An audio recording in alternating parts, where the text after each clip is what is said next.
Hey everybody, this is T.S. Madison, and if you are trying to grow your business, brand, or product, why not advertise with me? Email me at booktsmadison@gmail.com so that you can get in on our comprehensive advertisement packages. Unique visits, unique subscribers, honey, a broad demographic. Advertise with me today.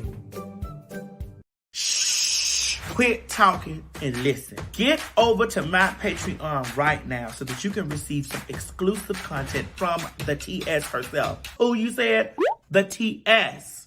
Patreon is filled with one-on-ones, exclusive content, behind the scenes. You can even chat with me in there. Me and you. It's just me and you. So get to www.patreon.com/TS Madison Hinton, and you'll be glad you did.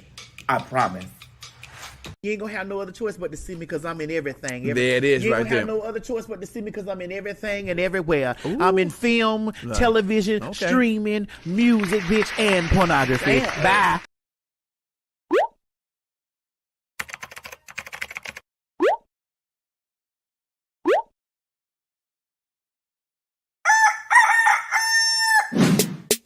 It's morning,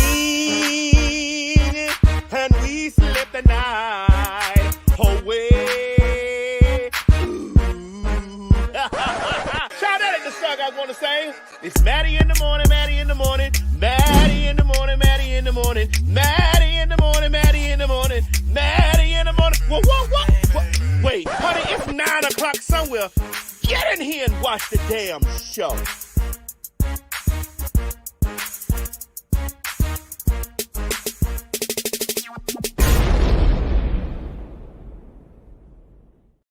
I just want to let y'all know that y'all some pussy ass hoes, y'all lambs, and y'all take marshes, y'all some pussy ass hoes.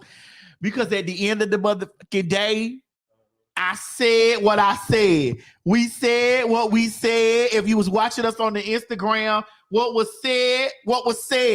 Now, even though some of y'all feel like what was said was some bullshit, it don't even matter because what was said. And I don't care about y'all lambs and y'all take marshes because it was the truth, what we said. And we just not reading it, but here you go. There you go.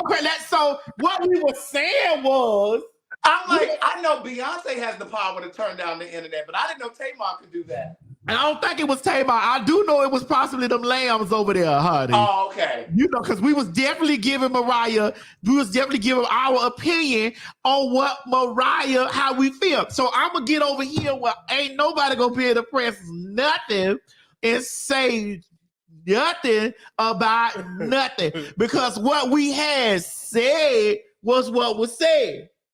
Now, I'm going to get into it over here. The girls be so worried about their earpieces in, they sparkling shoes, they blowing hair, they gloves, they sunglasses, and they not focusing on just singing. And I was like, well, when the shit froze, I was like, well, it can't be my internet because I just switched from Xfinity to I just left that broke ass Xfinity. So I'm we like, will not be silenced about the way we feel. It's the same way I feel about the vocal Bible. That is too high of an accolade for one person. I would say the vocal notebook. Well, wait a minute now. I'm gonna have to pull back a little bit on Brandy. Yeah, I'm gonna have to pull back on Brandy. The vocal notebook, the vocal scrapbook. Now, what I will say, we're not going to say the Bible. Do you know when you say the Bible? It's the go-to. Basic instructions before you leave Earth. You don't stop by her house for that. Now, what I will say is, and I was saying this on Instagram, Brandy is another shy performer, like Faith Evans, won't always sing in the key that they record the song in. Brandy comes down a couple steps too, just like that Whitney Houston thing that they did together. Remember the what was that that thing? Not Cinderella. Cinderella. And she's like, "Why are you singing down here?" You know what I mean? Because Brandy she's not a confident singer. She's not. The pamphlet, that's right. The pamphlet, the notebook, the scrapbook. I even give her the encyclopedia. But the Bible, you're not getting that from me. You're not getting the Bible from me. Where did that come from anyway? You're not getting the Bible from me. The notebook, the pamphlet, this scrapbook, and Let me go ahead and like and share this over to Twitter and Facebook. Maybe Google. Maybe the encyclopedia, but definitely not the Bible. It's not coming from me. I'm not doing that.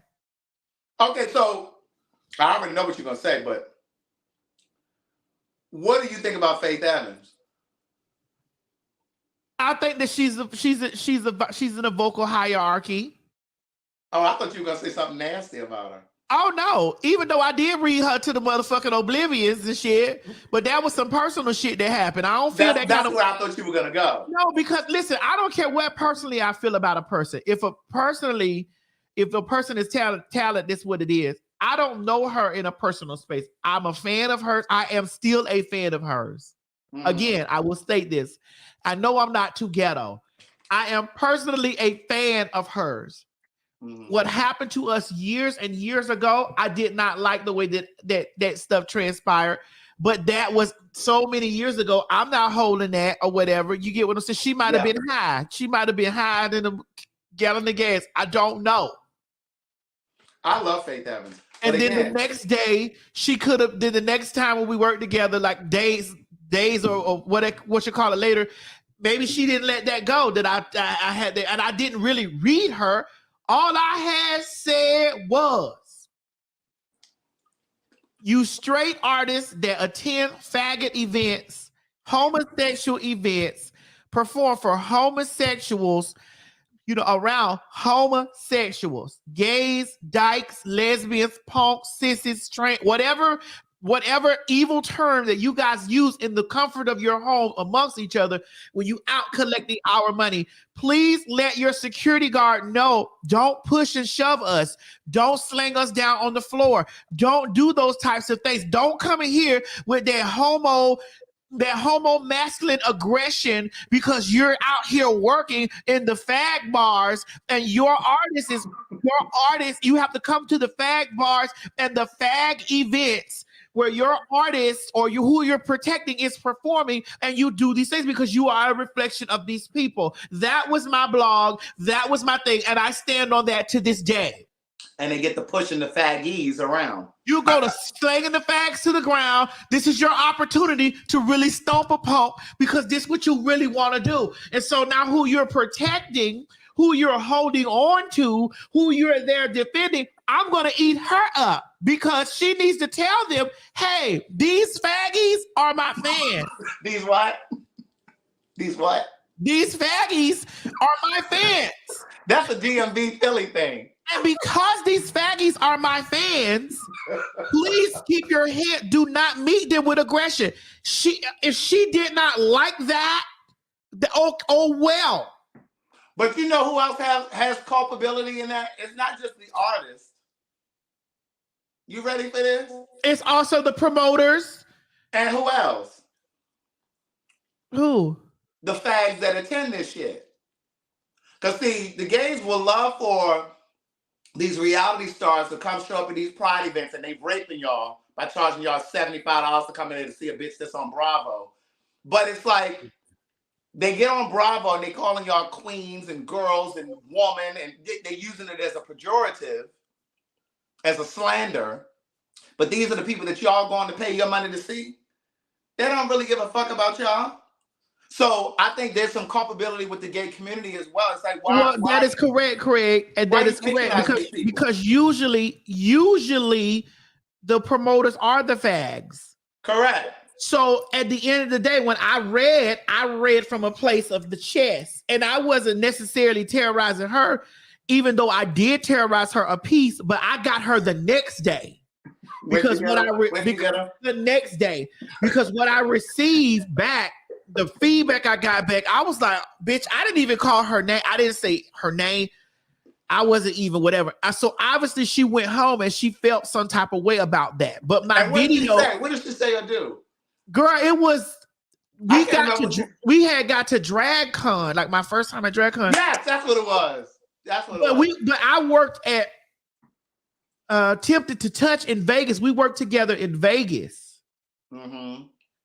I opened the thing up for her to come out in Vegas. Yes.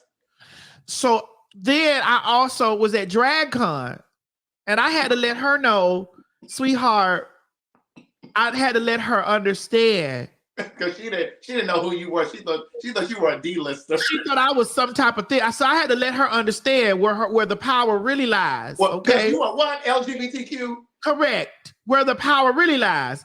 And so therefore, when her line was this long and mine was wrapped around the motherfucking quadruplex to see me. What? Around the what? The quadruplex to see me. And she had stated that she was not going to sit.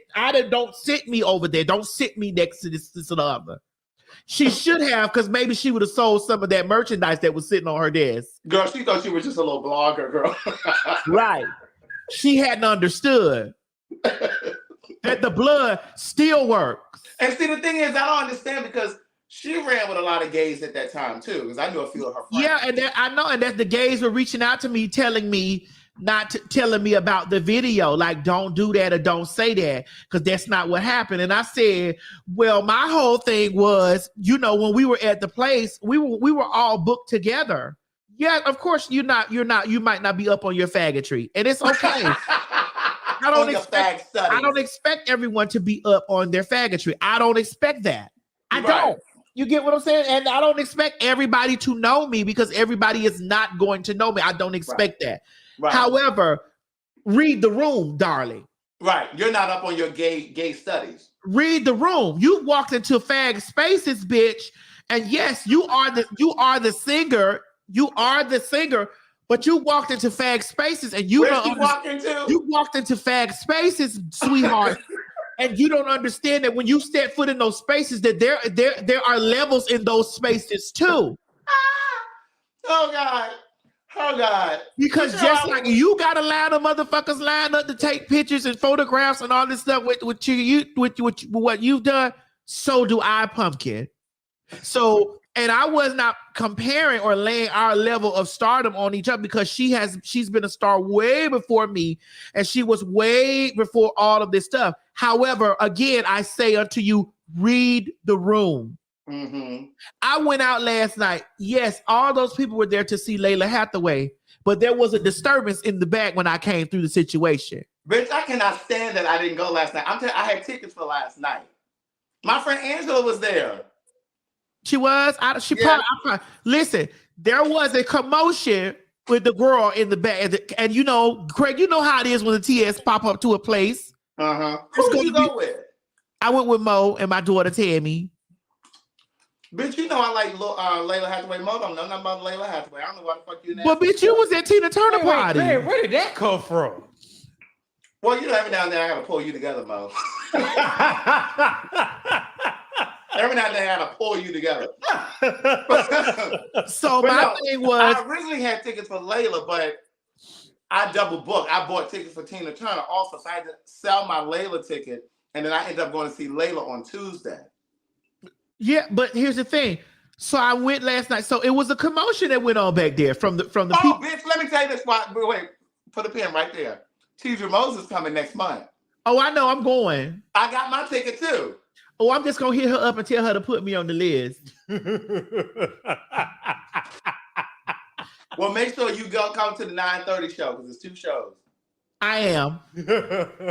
All right, go ahead. So there was a commotion in the back of the place. So there was a commotion, I know that the girls are there because Layla's the star there, but we're not gonna, it's just that you have to, Craig, even when I'm in the audience of people who are bigger than me, I always gracefully humbly be like, trying to, because I respect it. You feel me? Mm-hmm. Even when we have shows and other stars come out to see me, you feel me? I respect that, this was years ago. I'm not mad at her. I read her back then. I was her fan when I read her. I was her fan when it uploaded. I was her fan when I read her the second time because I read her twice. So you saw when Leandria came in there last night too. Yeah, we talked and kissed and hugged and all, and she tore the place up. And what's his name? Craig, I read her twice. You know, the first time for that, the second time because she gave that she didn't want it. But bitch, when you saw that quadruplex of people wrapped around that quadruplex, bitch, and you were struggling for 4 people to give those I Know You're Not Too Ghetto CDs to a bitch, you understood. You actually should have. What CD was she trying to give away? I Know I'm Not Too Ghetto CD. Bitch, you should have actually sat next to me, honey, so some of that line could have trickled over into your frail, unmotherfucking recognizable goddamn girl meth smoking ass would have been a, you know. I was hot with her because it didn't give all of that. It didn't need to even give all of that. That is too funny. I don't give a fuck what nobody say about me, bitch. I occupies those rooms and those spaces, even when those children. I'm talking about Faith Evans, FAITHEVANS. Mm-hmm. But well, again, Faith, I love you, girl. Again, you asked me how do I feel about her vocally. I think that she's in the hierarchy of vocalists. Okay, now between her and Mary in terms of vocals. Her. Yeah. Mm-hmm. Mary's not a vocalist. Mary is an entertainer. Yes. Now Mary has better songs, just like Whitney has the better voice over Mariah to me, but Mariah had better songs. Mariah had better songs. And here's the thing. Mariah could have gave some of those songs away. She don't need to sing all those songs. I don't need to see her earpiece in her ear. Greg, stop. Because you're going to stop. Greg, stop. I don't need to see her holding her earpiece trying to figure out if she hitting the note or not. I don't need to see that. Girl, just sing.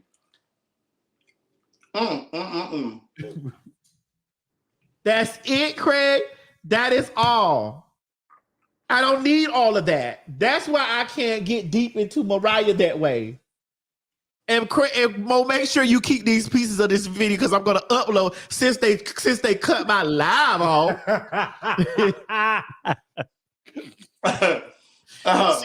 Since they were reading it, they cut out my live. They did that. I was like, what the fuck? I thought your internet, at first I thought it was mine. I was like, well, fuck no, I done just changed services. I was like, well, what the hell did happen? Durant said Mariah is a vocal genius. She sings. No, he didn't say she sings. He said she sings. Now, Mariah write her ass off, though. Now, I'm not taking that from her. Correct. She sings. Now, if I had to give who has more soul, her or Ariana Grande? Oh, Ariana. It's Ariana. Mo, get out. Get out. Ariana. But I'm gonna tell you something. When I'm Ariana just first, playing. No, I'm just playing. you wasn't playing.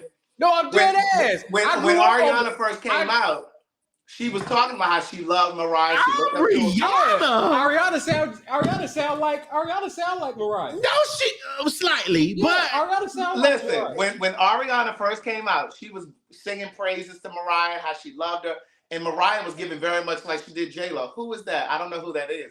But then Mariah circled back after that girl that sold all these albums. She became wildly famous, and then she put on that Christmas thing the other year. Did you see that? Mariah ain't no damn fool. She said, let me go ahead and put this bitch on here. I know what she is now. I'm going back. Ariana. I was joking. He wasn't joking. I was just he wasn't joking. He thought that's where we were going. Let me tell you something.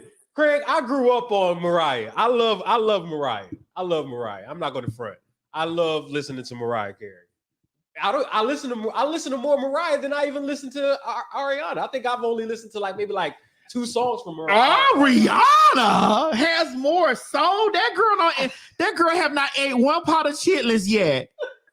I wanna kind of delve into something that Mo just said. He said he grew up on Mariah. So you mean to tell me you ain't had no man suck your dick before? Mo, what? Hold on. Excuse me. Hold on. I got this. Huh? Because you can sometimes look at a man's music collection and tell. No, I just sometimes look at a man's music See, hold on. collection. I got this, Mo. I got this. See, this is the problem with y'all fags right now. Y'all fags always pushing y'all homosexual agenda on straight men.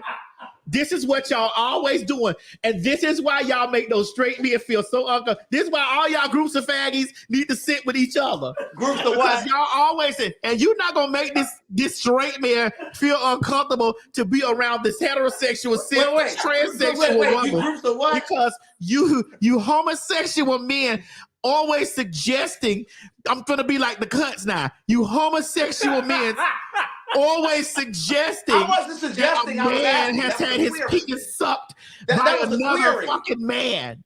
You gay men have to stop doing that.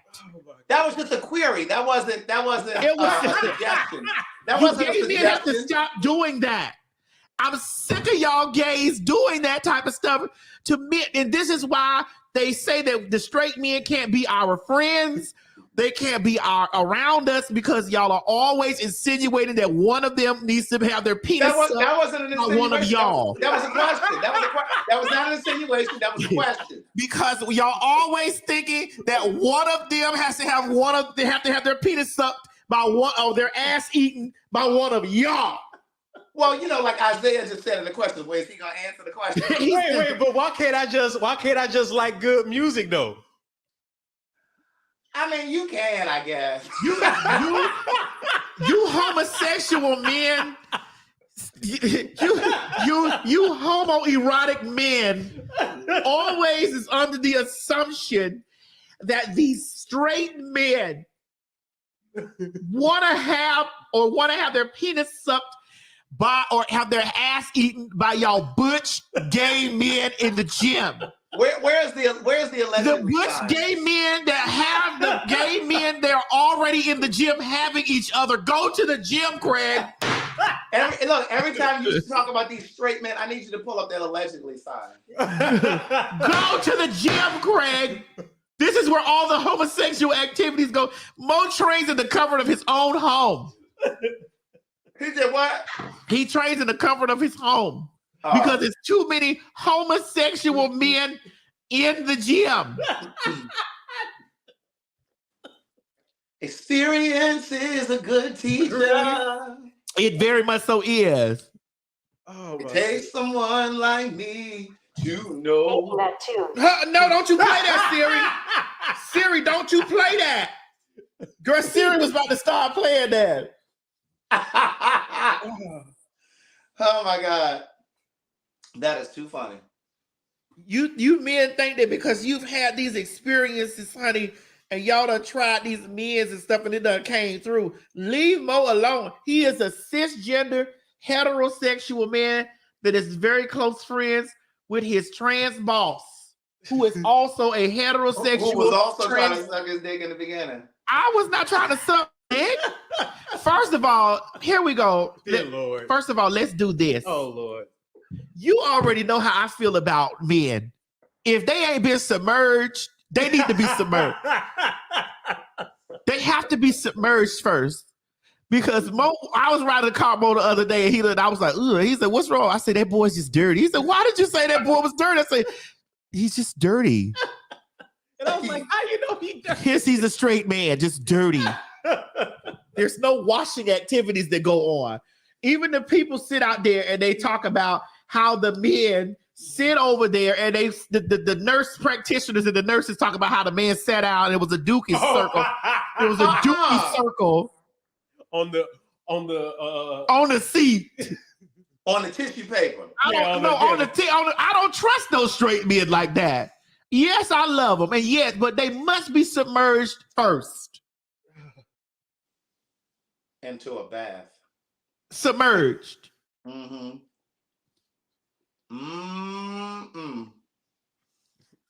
Anyway,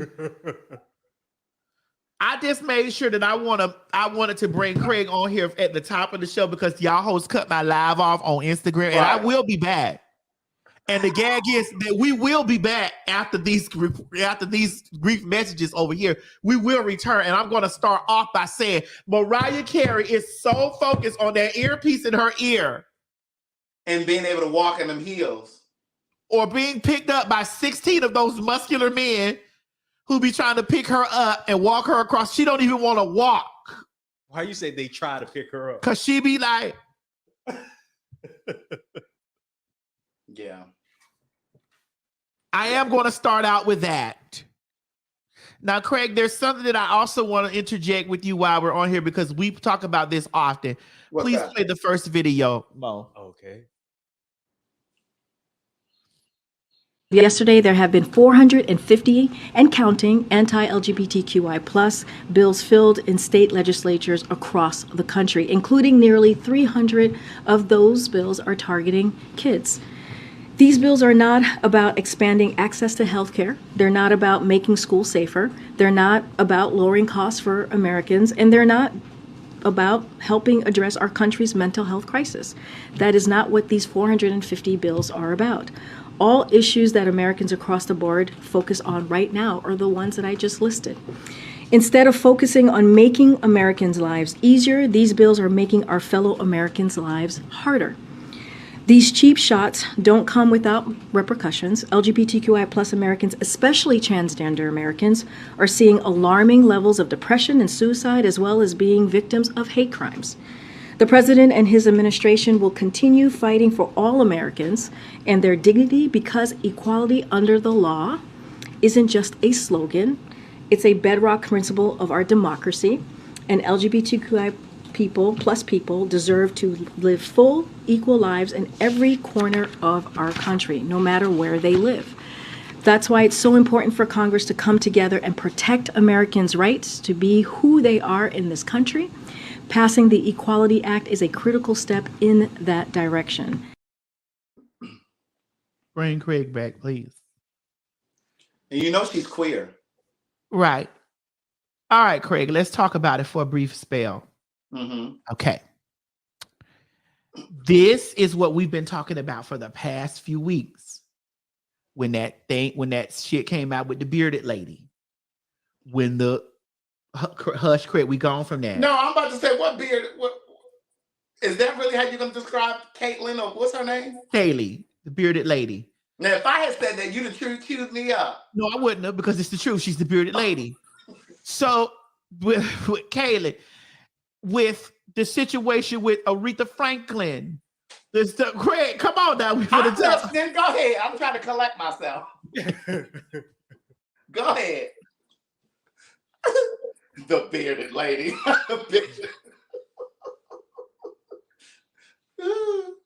Go ahead, I'm listening. I mean,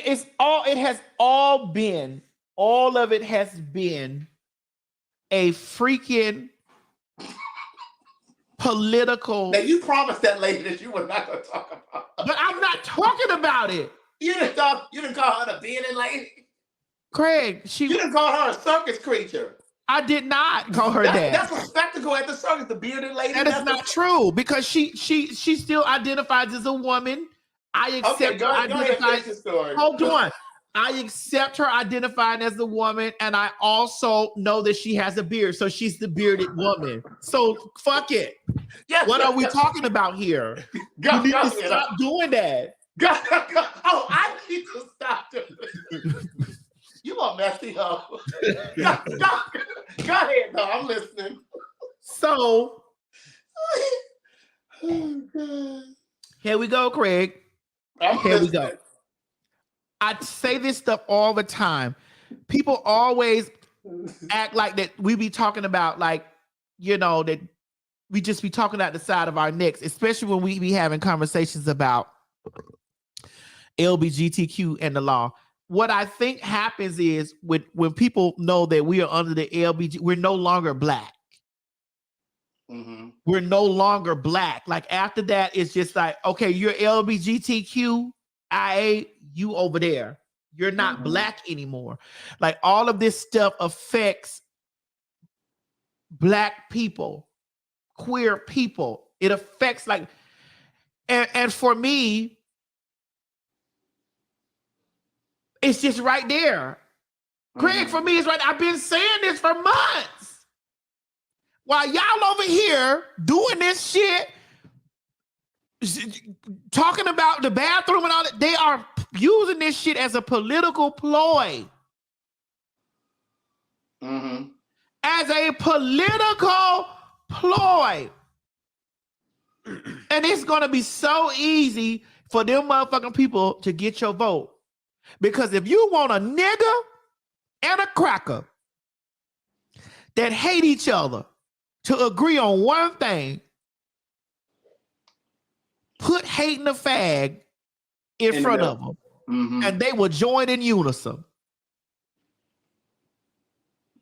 If you want racism to end, pound on the motherfucking homosexual.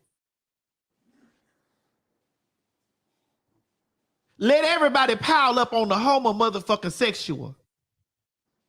We can end racism right there. Bitch don't give a fuck if you black or white. If you's a fag, line them up. What you think about it, Craig? I agree. I completely agree. And what happens is,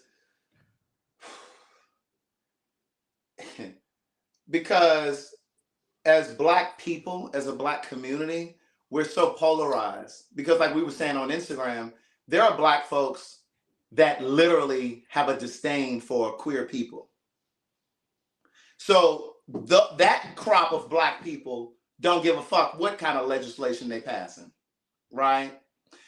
But that same legislation that they're passing that's affecting queer people is the same shit they passing down there in Florida and then across this country as it relates to black education, black history. But they won't see that, and they're not going to see that because y'all, you focused on is on your agenda. It's the same way that Trump got in on these white women. See, white women were okay with Trump putting them Hispanic children in cages down at those borders. But then when it turned around and when that shit reversed with Roe versus Wade as a result of that bullshit he was doing. And then even when you talk about coronavirus, like President Obama had a certain amount of money earmarked for natural disasters and shit like a pandemic. Trump removed that shit when he got into office. And so that's why the fucking pandemic happened. And you have hundreds of thousands of however many people died. Then you got all these white people that are all remorseful and wondering how this happened. Well, girl, this is what y'all voted for. Y'all voted for an incompetent motherfucker to get in there. But you were only worried about your tax shelter. You weren't thinking about all the byproducts. Craig, it's the same thing with black folks. Craig, to be honest with you, it's a very sad thing. Yeah.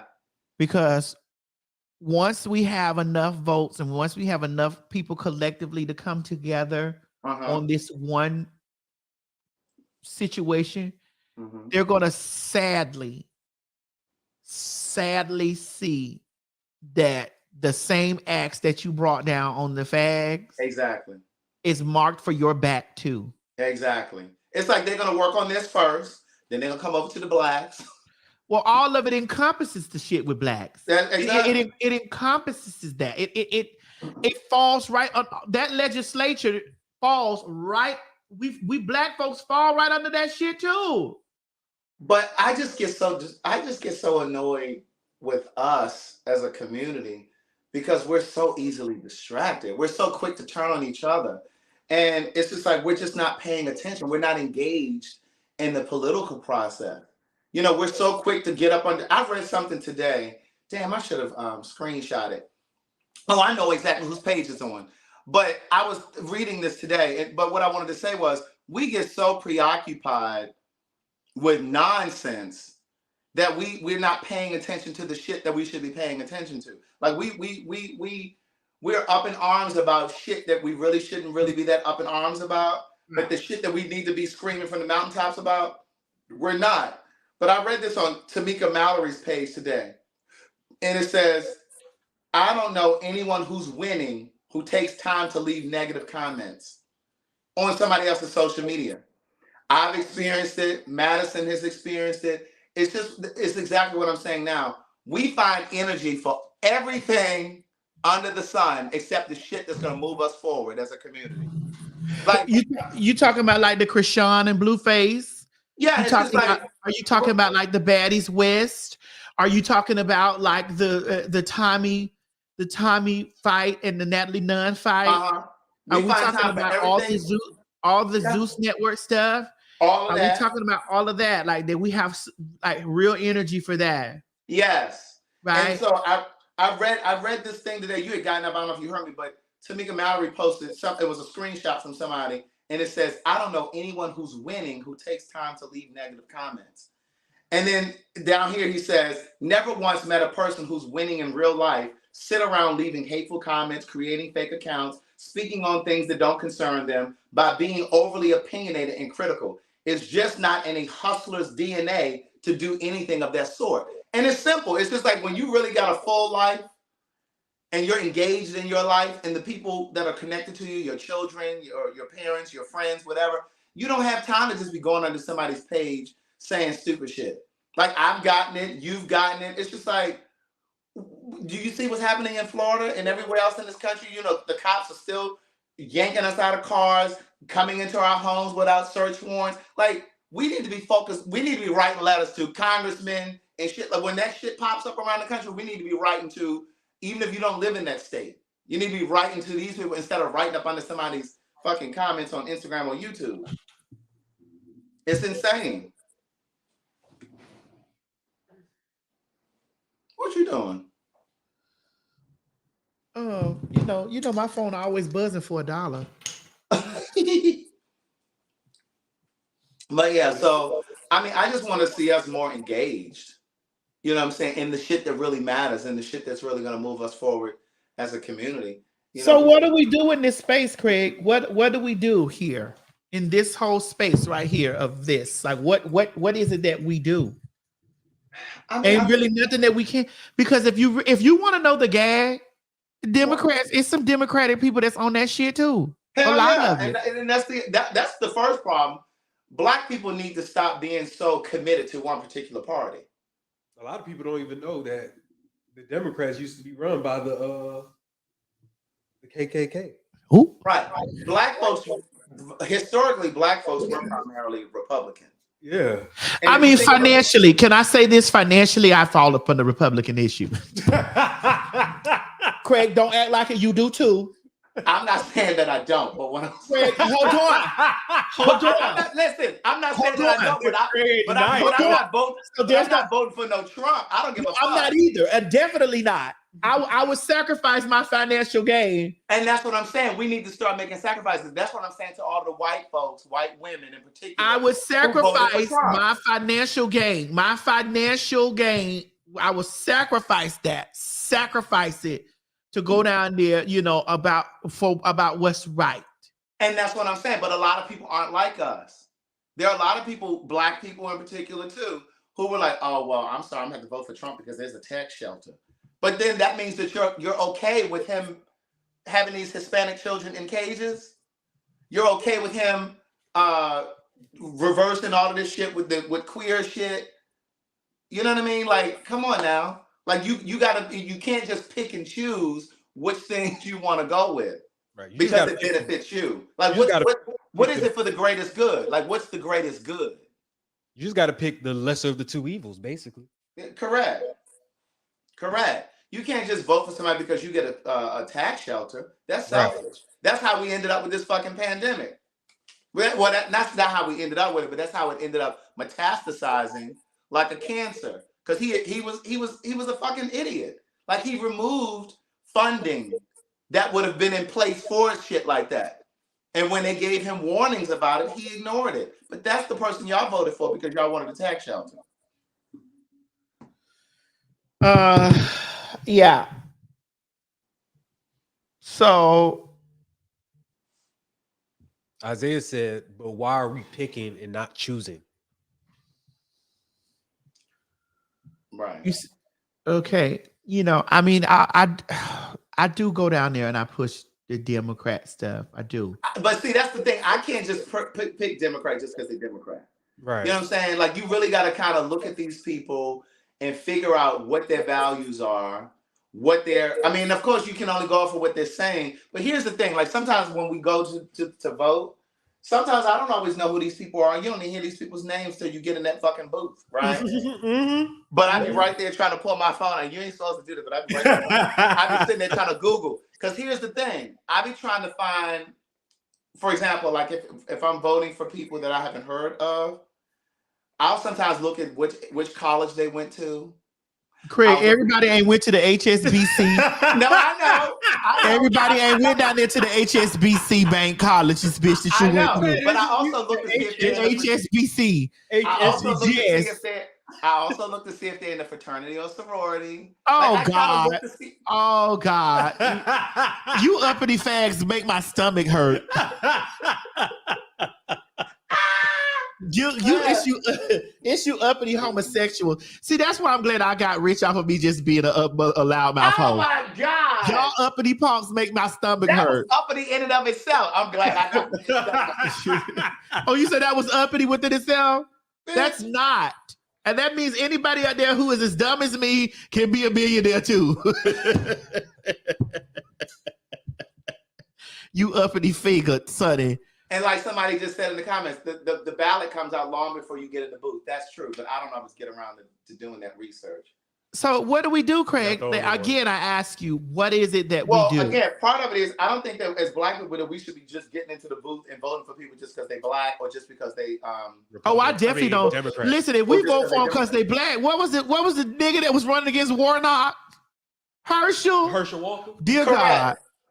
But I'm gonna tell you like this. No, but I was surprised that election was even that close. Herschel. But see, I wasn't surprised because see them crackers, as you called them a moment ago, before you try to let me have it for saying it. No, Craig. Hold on. I only did that because I was using it in the term of the two pejoratives the word I learned from you, your HSBC college. The two pejoratives that were used, I used them together, the crackers and the niggas. But I'm using it independently because there were some crackers that was voting for Herschel Walker. Oh my God, stop doing that, Craig. That was voting for Herschel Walker. I'm not saying it was white people, but it was some crackers. Ain't no way in the world that shit should have been that close. It was too close. But that lets you know that them crackers didn't give a fuck. They wanted that black man in that they could use as a puppet. This man was talking about vampires and werewolves. They knew he was dumb as rocks. They knew he wasn't even pronouncing words correctly. He didn't even know the political process. Like, they knew he was going to be a pawn. They didn't give a fuck. They didn't give a fuck. They did not care. And when they asked him about abortion, and he was saying that he doesn't believe in abortion, and that nigga that had that white woman that he impregnated years ago come forward and say, "Well, he paid for mine." And then when they turn around and ask them crackers, they said, "Well, you know." But I don't want to blame Herschel too much. You know, he played football, so all those head hit to head. No, they already started out dumb. What is it, CT? What's it called? A lot of them already started out real dumb. That nigga was dumb when he got on the field. Yeah.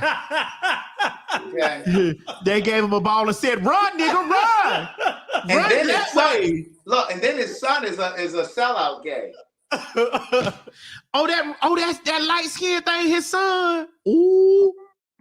Mm-hmm. With those blue contacts. A sellout gay. He don't even know who he is. He think he walking around with. She looked like Don Lemon a little bit to me. A young version of Don Lemon. Hello? Well, Don Lemon didn't always know who the fuck he was either. If we really gonna talk about it. Let's talk about it, Craig. Let's talk about it. Didn't know he was black. Because since we're talking about laws and reparations and all that, let's talk about it. Since we're talking about blacks. Okay. Let's talk about it. What you got to say about Don Lemon, Craig? Don Lemon didn't know his motherfucking ass was a black queen until them cops yanked his ass up several years ago. Oh, I'm like, what the fuck happened? Don Lemon didn't know that he was a nigga until they pulled him over several years ago. Y'all can Google it if y'all don't remember this. And they pulled his ass over, and he was racially profiled. And then that's when he came into his remembrance. Because Don Lemon used to go over there on Chester Bridge to all of the white bars, the Heretic, Blake's. He only dated white boys, and he's married to a white man. So he didn't really remember who the fuck he was till them cracker cop pulled his ass over and was like, come here, nigga. That's when he remembered. Are you still going? I'm done. Okay. I do have some specifics if you want me to. Okay, I just need to know where you done. Okay. Yeah, now Don Lemon now he's awakening. Because he wasn't always woke. Craig, all right. Well, let's talk about being woke black and in the media. Let's talk about it. Because we were talking about Dionne Warwick. And we were talking about, Whitney being booed and Dionne Warwick being the first popular. Let's talk about it. Yeah. All right. So black people don't accept successful black people. Here's the thing. I won't even. Yes, but I won't just limit it to black people. I think that people want someone to look up to and to tear down. They want to have somebody to look up to and to also tear down. And when you're talking about black folks, I think what happens with us is, we always talk about we want to celebrate, we want to see black success, and we want black people to make it. And then when black people actually make it and start moving out of the communities and start living a different life, not saying you leaving people behind, but you move out of the communities because you and I don't live in no hood. Bitch, I turn my alarm on every night. And here's the thing. I'm getting ready to build me a $2 million home. It's further out. Here she goes. Here she go with that uppity shit. I got a question for y'all though. Here she go with that uppity shit.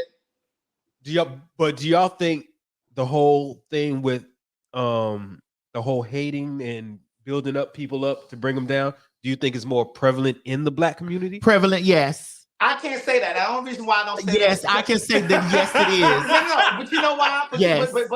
But and the reason why I'm saying that we can't really effectively say that, because you move in black circles because you're black. I move in black circles because I'm black. Somebody white who moves in white circles, they might feel the same way.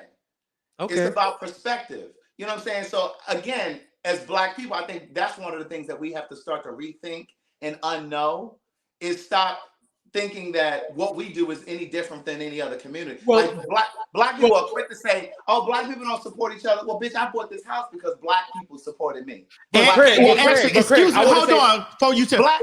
Wait, because you about to say you bought the house for me. I bought that house. It was me. It was my colored black transvestite transsexual skin. I bought that house. He just keeps the lights on in there. All right. You a mess. Dear God, I humbly ask you to bless me. I just have to bless with a humble fear. but the reason I say that, Craig, is because, especially when it comes to like black-owned businesses, you hardly see people support those. The businesses in the black community don't really get supported. But see, I'm gonna push back just a little bit. Okay. I see what you think you're trying to say. I see what you think you're trying to say. Okay, go ahead.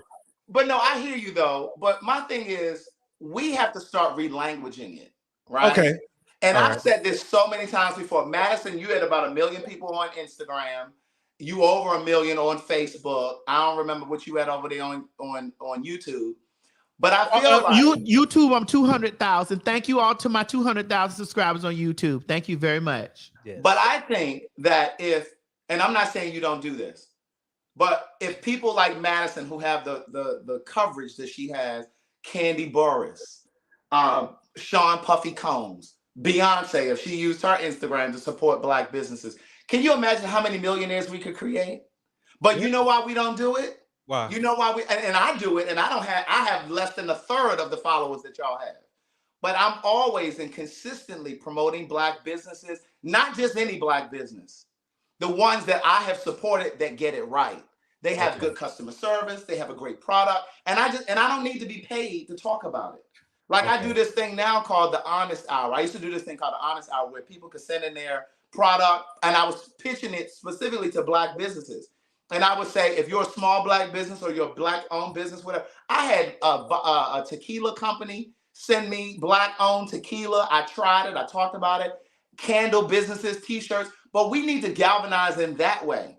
And a lot of times social media influencers won't promote a Black-owned business unless they cutting them a check. And I understand some people make a living that way. I get it. But what I'm saying is, if every now and then, let's say once a quarter, all of these influencers that have all of these followers said, you know what, I'm going to dedicate an hour once a quarter or once a month to spotlight a Black-owned dry cleaners. But we don't do that for each other. We could rebuild Black Wall Street if we did that, but we don't do that because we don't give a damn. But here's the question: do we really want to rebuild Black Wall Street? Well, it doesn't even have to be Black Wall Street. But let's be honest: do we really, in this day and age, really want to rebuild Black Wall Street? Because if I'm finna talk, I'm finna talk about it.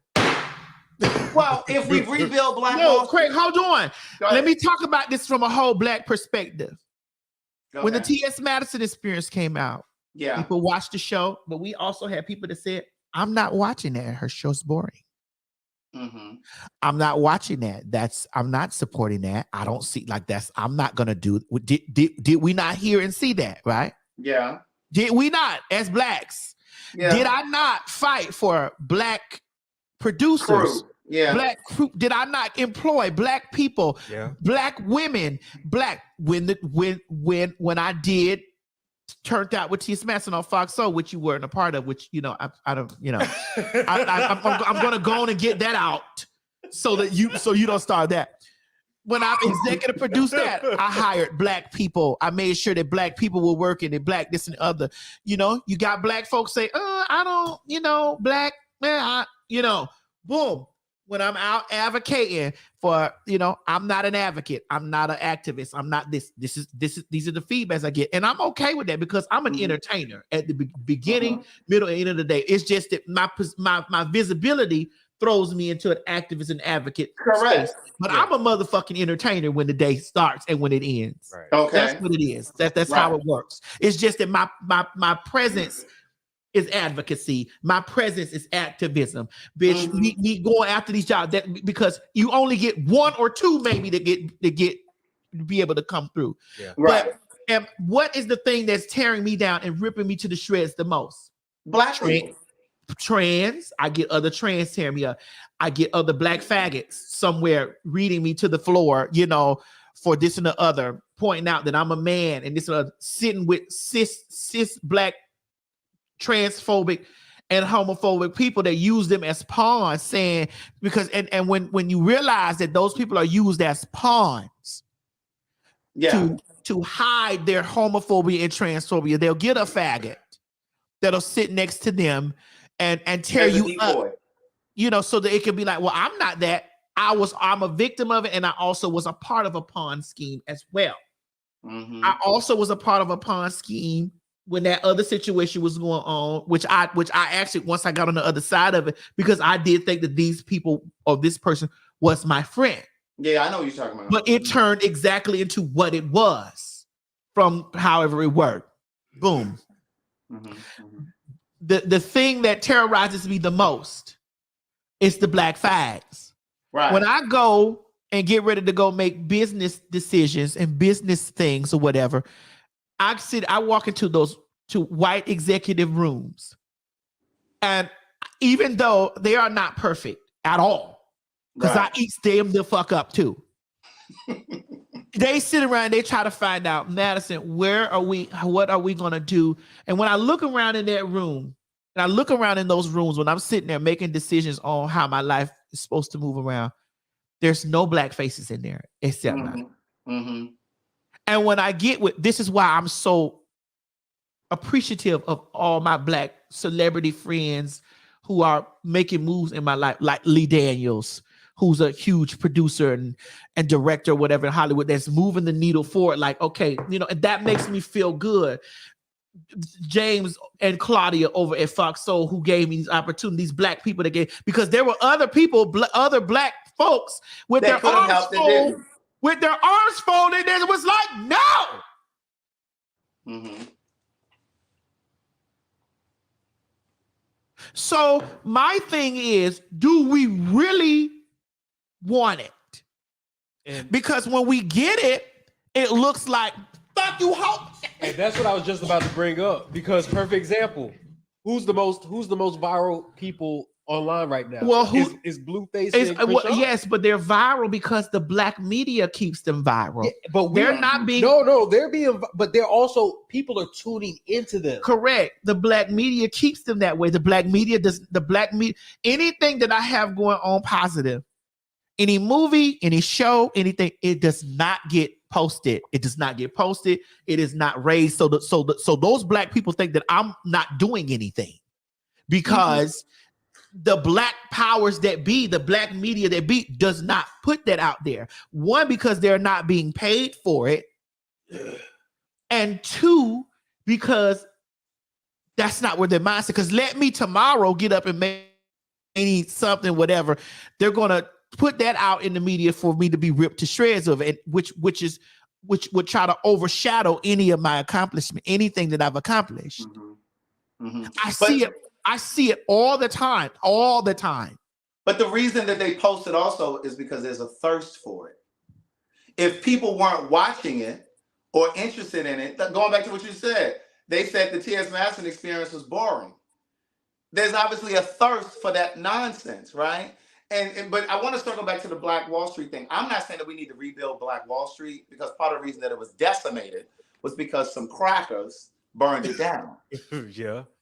Yes. And so if we do rebuild something similar, it would have to be protected in a better way, right? But see, so again, it's not just about black folks tearing other black folks down when they make it. White folks have done that historically. Central Park in New York was a town. It was a black town, a thriving black town.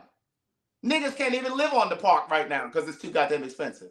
Same thing with Lake Lanier, a black town that the crackers flooded. Did you know that?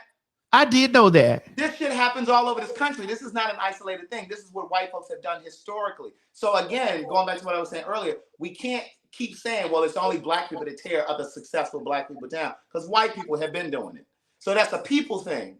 But I think that what has to happen is, for us, because we always say, well, we want to see more black millionaires. And then when a person becomes a millionaire, we tear them to shreds, like you were saying a moment ago, because we're so afraid that they're now out of our reach. And what happens is, here's what happens. When you look up to people, like there are people who look up to you, there may be people who look up to me and what I've done in my career. The bottom line is this. People also think that they get to decide where your dream goes. Right. Your dream is your dream. My dream is my dream. I get to decide where it goes. But a lot of times when you don't navigate your dream in the direction that your followers or your fans think that your dream should go in, they attack you.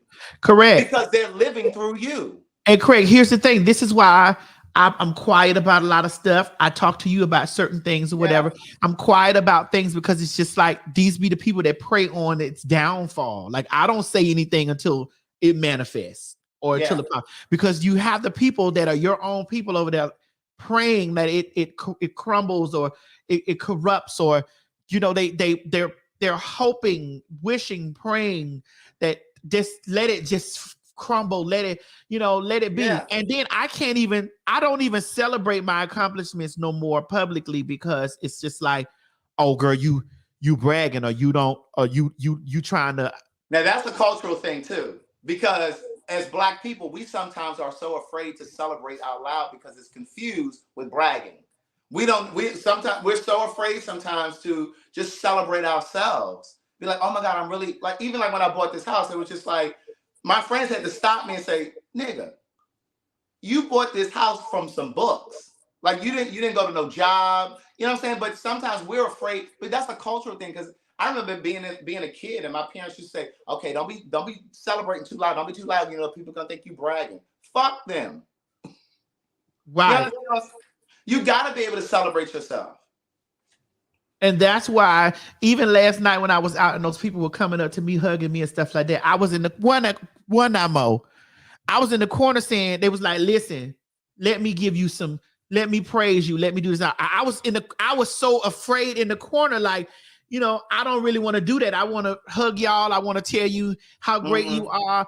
you know, because Layla was like, let me pour into you. Her background was, let me pour into you. Let me tell you why. Like the people around. And I actually felt scared to receive that. Mm-hmm. Lots of times I be feeling scared to receive it because you hear people saying, you hear like, you ain't nobody. Like you ain't like, girl, what you ain't nobody. And that's why at times I have to snap back and remind myself like, bitch, I am the first Black transgender woman to executive produce and star in her own reality television series, bitch. I'm 45 years old. This on Earth. This is on Earth. And so, but even without that, you've created your own path. Like my even own thing. without that. And this is the thing, like, and I have to write, like, this is going on Earth. Why am I the first? Why am I this? Why? And it is because hard work. It's not just hard work, but it is because I'm proud of it. But then I'm like, bro, that should speak to so much stuff around. Like, y'all bitches ain't really trying to. Y'all ain't trying to let us through. And then when people try to when one get through, you sit over there and you talk about how the flaws that they have, or how bitch you ain't never gonna do this because you was fucking and sucking niggas, and girl, you trash, and girl, you not what I want to see representing me, and you not this, and it's just like, and so sometimes I get in my shell and I get quiet. I be like, I ain't got nothing to, ain't gonna say nothing. Mm-hmm. And then a motherfucker will make you check them when a bitch be like, I'm like, hold on, baby. While you sitting up on your platform doing all this stuff, or you sitting in your little space talking trash about me, do this, what I've already done. Yeah. And then you come back and holler at me. Because the thing too is, and we've talked about this before, going back to this whole idea of when people think that you're moving too far ahead, or you're doing too well. I didn't used to let my social media know anything I had going on. Remember I told you, I was like, I don't want anybody to know I bought a new car. I didn't want anybody to know for a while that I was buying a house or going on a vacation or whatever the fuck you doing. Because sometimes it's like, wait a minute, he what? Oh yeah, like I'm not about to watch him no more. I'm not about to be doing this, that, and the third. I ain't buying his books. You know, sometimes people get afraid.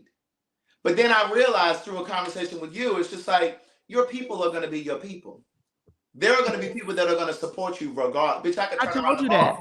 Right. I can turn around tomorrow and buy 3 more houses, and there will be people that will still support, right? That'll still send you $20 because they love to see that, because not even just that, because you also inspiration for that. And then a lot of them niggas that be talking trash about me and you, I challenge them to go back through their catalog and show me how many Black businesses, how many Black, for those bitches that used to love to sit up and talk about how I drag and terrorize Black women, how many Black women businesses has came through here and has flourished? Exactly. Have came through this little place. Slutty started over here. Who? And I'm not saying that we're the reason for her success, because I think that girl got something on her. Who? Slutty Vegan. Slutty Vegan, yes, they came right here. Yes. Slutty Vegan. Hold on. Slutty Vegan. Let's go down our list. The crayon Slutty case. Vegan. The crayon case. Right here. What's that Judy shit? The drops. But Judy was out. But the crayon case. I remember when remember that night, Craig. Started right here in the basement. Even though their business was already before the basement, we were sitting up there at that table because Kaya never wanted to wear the makeup. She didn't want it. I'm just taking you back to the beginning. We were upstairs still, and Super was sending y'all makeup. Well, I mean, I'm not trying to, girl. Okay, let's just move on. Didn't want it, but was definitely painted to the floor. Didn't need all that, but now they streaming on. See, this is the shit I'm talking about. All them hoes, even for that fat motherfucker that sit over there, that gorilla bitch. None of them was doing. None of them had the. Come on, Craig. Fuck it. Come on. None of them had the thought process. The vision. None of them. Now they streaming through StreamYard. Now they doing all, because they didn't have none of the vision. They were not doing any of that shit. That's right. But see, it takes a visionary. It takes a visionary, and that's really what they can kiss my motherfucking ass. How many of them was now they all after dog? This after dog. This doing. I'm like, bitch, for y'all hoes to keep y'all mouth on me so much, you sure pull from the dog. You sure pull from me, right? But yeah, be somewhere with your dick clappers on me. How I ain't shit. How I'm not this and how I'm not whoop de whoop. None of you bitches was wearing makeup on your face, looking like gorillas and wildebeests and weasels and shit, and then you start putting lipstick on and eyelashes, trying to improve the quality of what you put out. Because see, it was not about, for me, it was about the quality of what was being put out. Mm-hmm. You can look around this whole motherfucking internet and see the influence of the T.S. Madison, bitch. I don't give a fuck what none of these hoes say out their mouth. Mm-hmm. From the transsexuals to the butch queens to the whoop-de-whoop to the cunts. You can look around this whole internet. Yeah. It's true. And see how a wave of things started to change and move. I don't sit up and brag on that. I just look and be like, yeah, okay. You don't brag, but you definitely remind us.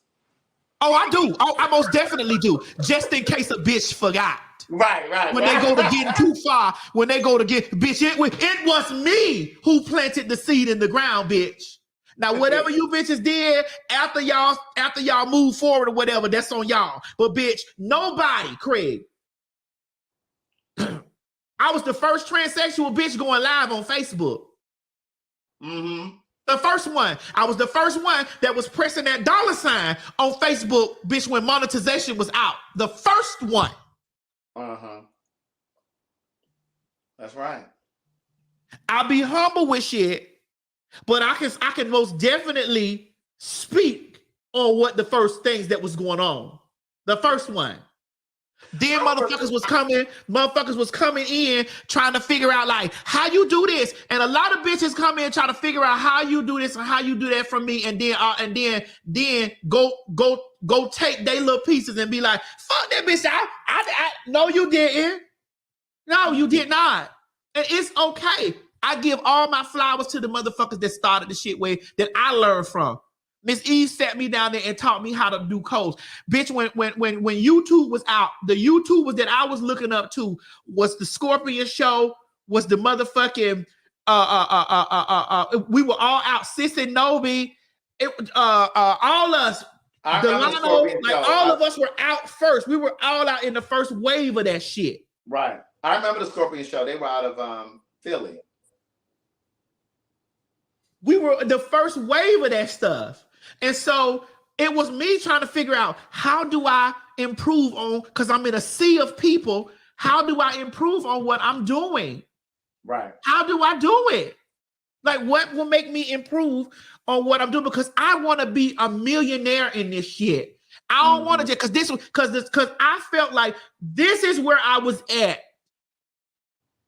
I was never gonna, because there were times I was like, I ain't gonna never make it to fucking TV because I done fuck this up niggas. So I ain't gonna never make it to TV because, so this is where I'm at. So how do I make millions of dollars from right here? I done already learn how to make $1 million from slanging dick, ass, titties, and mouth, bitch. So how the fuck else do I make $1 million doing this? And then I sit down and I see bitches, a bunch of motherfucking bitches who keep their mouth on me at all times that they can, who took from me. You know why I think it's like that, man? We were talking about it yesterday. Privilege. They believe that they deserve it. Yeah. That it's supposed to have that. That's why people can go around when you do stuff for them and just talk shit about you after. Cause quiet as it's kept, but I don't give a fuck who take this wherever they take it. Before the Queen's Court, when that bitch was sitting in front of on that sofa and all that shit, that bitch ain't have no goal but to sit and read from a piece of motherfucking paper. Now this bitch want to give a whole production. Entitlement. And mind you, nobody. I don't give a fuck what you hoes say. Nobody wasn't checking for that shit like they was checking for that shit when that shit became two and it became a fucking show. It was just a bitch sitting down gossiping. I don't give a fuck. And not everybody started streaming. When we started doing Wirecast, they was trying to figure out how you simultaneously streaming from this way. On Periscope and YouTube. How you simultaneously doing that? You know how I learned that? I learned that shit because bitch, we were getting blocked on Facebook, and I was like, we not finna we gonna stream from all these places. We got to confuse the enemy. We have to confuse the enemy. Because they not gonna know where to go. And then that fat gorilla motherfucker, I see that fat gorilla motherfucker streaming from everywhere because the bitch wasn't doing that. That nigga wasn't doing none of that shit before. That nigga. That gorilla bitch wasn't doing none of that shit before. We were a launching pad for a lot of shit that these bitches got going on right now. Mm-hmm. I was a launching pad for that motherfucking raggedy motherfucking mouth ass bitch. I was a launching pad for that gorilla bitch. Cause all that gorilla bitch was doing was goddamn what's that shit called? WordPress. Well, shoot. Nobody wasn't even looking at that ugly motherfucker. Well, Maddie, if you want to go to it, go on a Snap. What is it? No, not Snapchat. TikTok. Bitch. Just go to TikTok. Bro, come on. You're all over TikTok also. So I mean, you have your place. So and you don't even get credit for that. No, I don't. You don't even get credit for that. It's okay because I get the money. Give a fuck. Right. I get the money. That's the shit that matters to me. Fuck the credit. Fuck that. Because a lot of motherfuckers ain't gonna be a lot of motherfuckers ain't gonna be thinking that they gonna get the credit for a lot of shit they do. True. Right. Bitch, I'm finna build my palace from the floor to the ceiling, bitch. So that's where I'm at with it. Like, and I have to tell myself that when I get in those spaces, you know, I have to tell myself all that type of shit. Motherfucker, I will launch and restart a show. Bitches go biting off of that. Bitches go to biting shit from there. I'm like, damn. Right.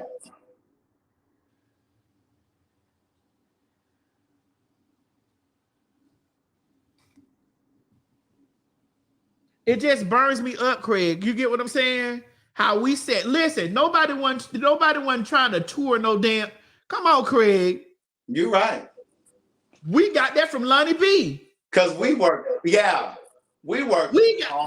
You had told me what you did with your play, and you were trying to influence me to do that. I was like, nah, I don't really want to do that because I'm scared. Because nobody was doing that. The only person that I know that was doing was Lonnie B. That's and he was like, bitch, look at Lonnie. And we started watching Lonnie B. See, right. I'm not scared to tell a motherfucker where I pulled a lot of my inspiration from. It was most definitely from Lonnie B. Yes. And like you said, like I kept saying to you, I always wanted to take my stage play on tour. I never did, but I was watching what Lonnie B was doing, and he was going city to city. There were no influencers doing that. And I kept saying to you, I was saying this when Kaya was still there. I was like, we need to take this shit on the road. Because I remember y'all were about to do that booking in DC. That happened after y'all had already had the fallout. But I was trying to get y'all to, no. Y'all were going to Rochester, New York. That's where y'all were going. And remember it snowed and shit. You remember that? I remember that.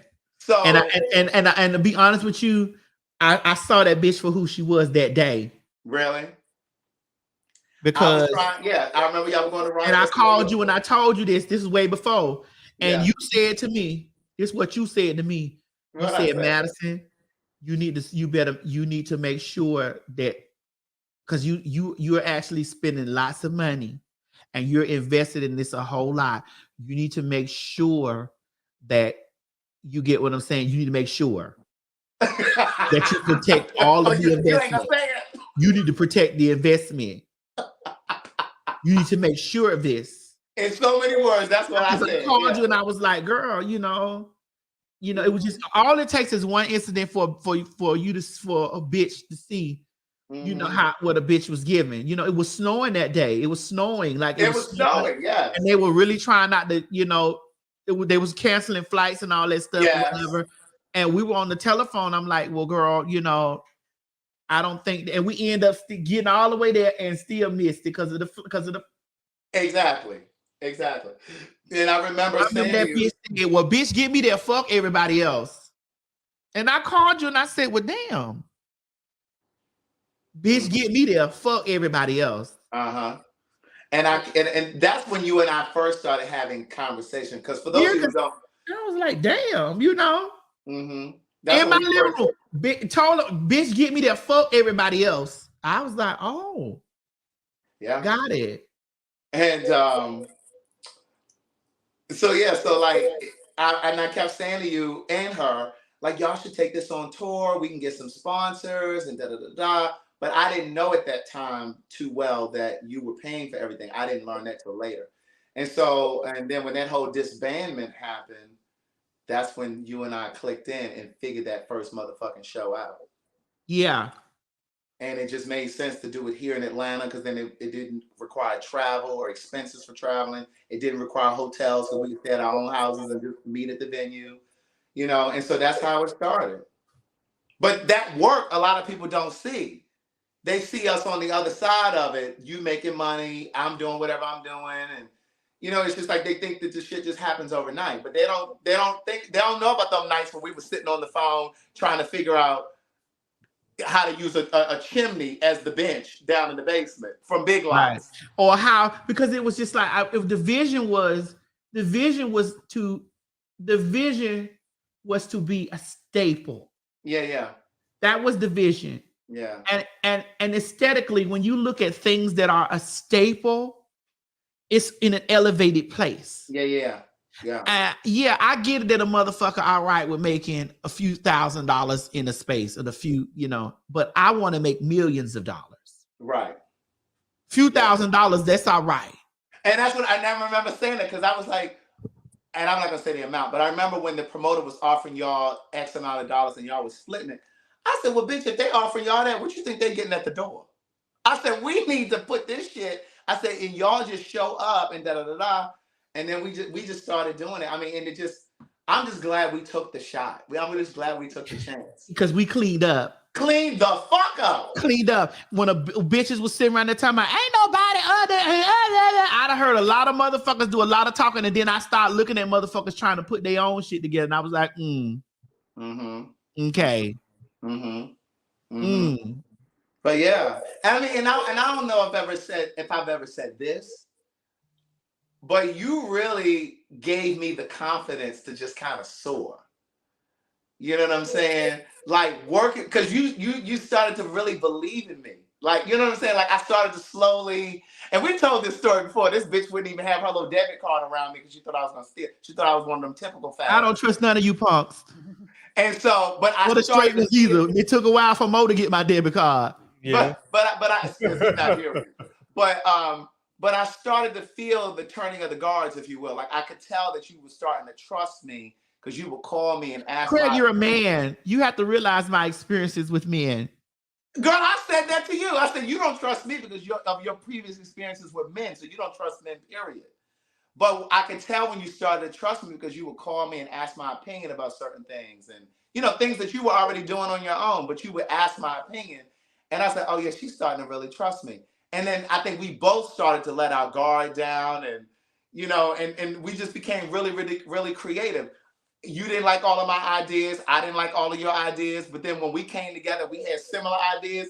That shit just would, you know what I mean? It just worked really well. And I think that's why your former manager got. Craig, please don't start this. I'm okay. not, but I think that's why he got. And whatever you get ready to say about this, just please keep it in a very. That's all I'm gonna say. I think that's part of the reason why. Listen, that shit is dead. All that shit is dead to me. But what I'm saying is because we started to work so well together, I think it started to intimidate him. That's all I was gonna say.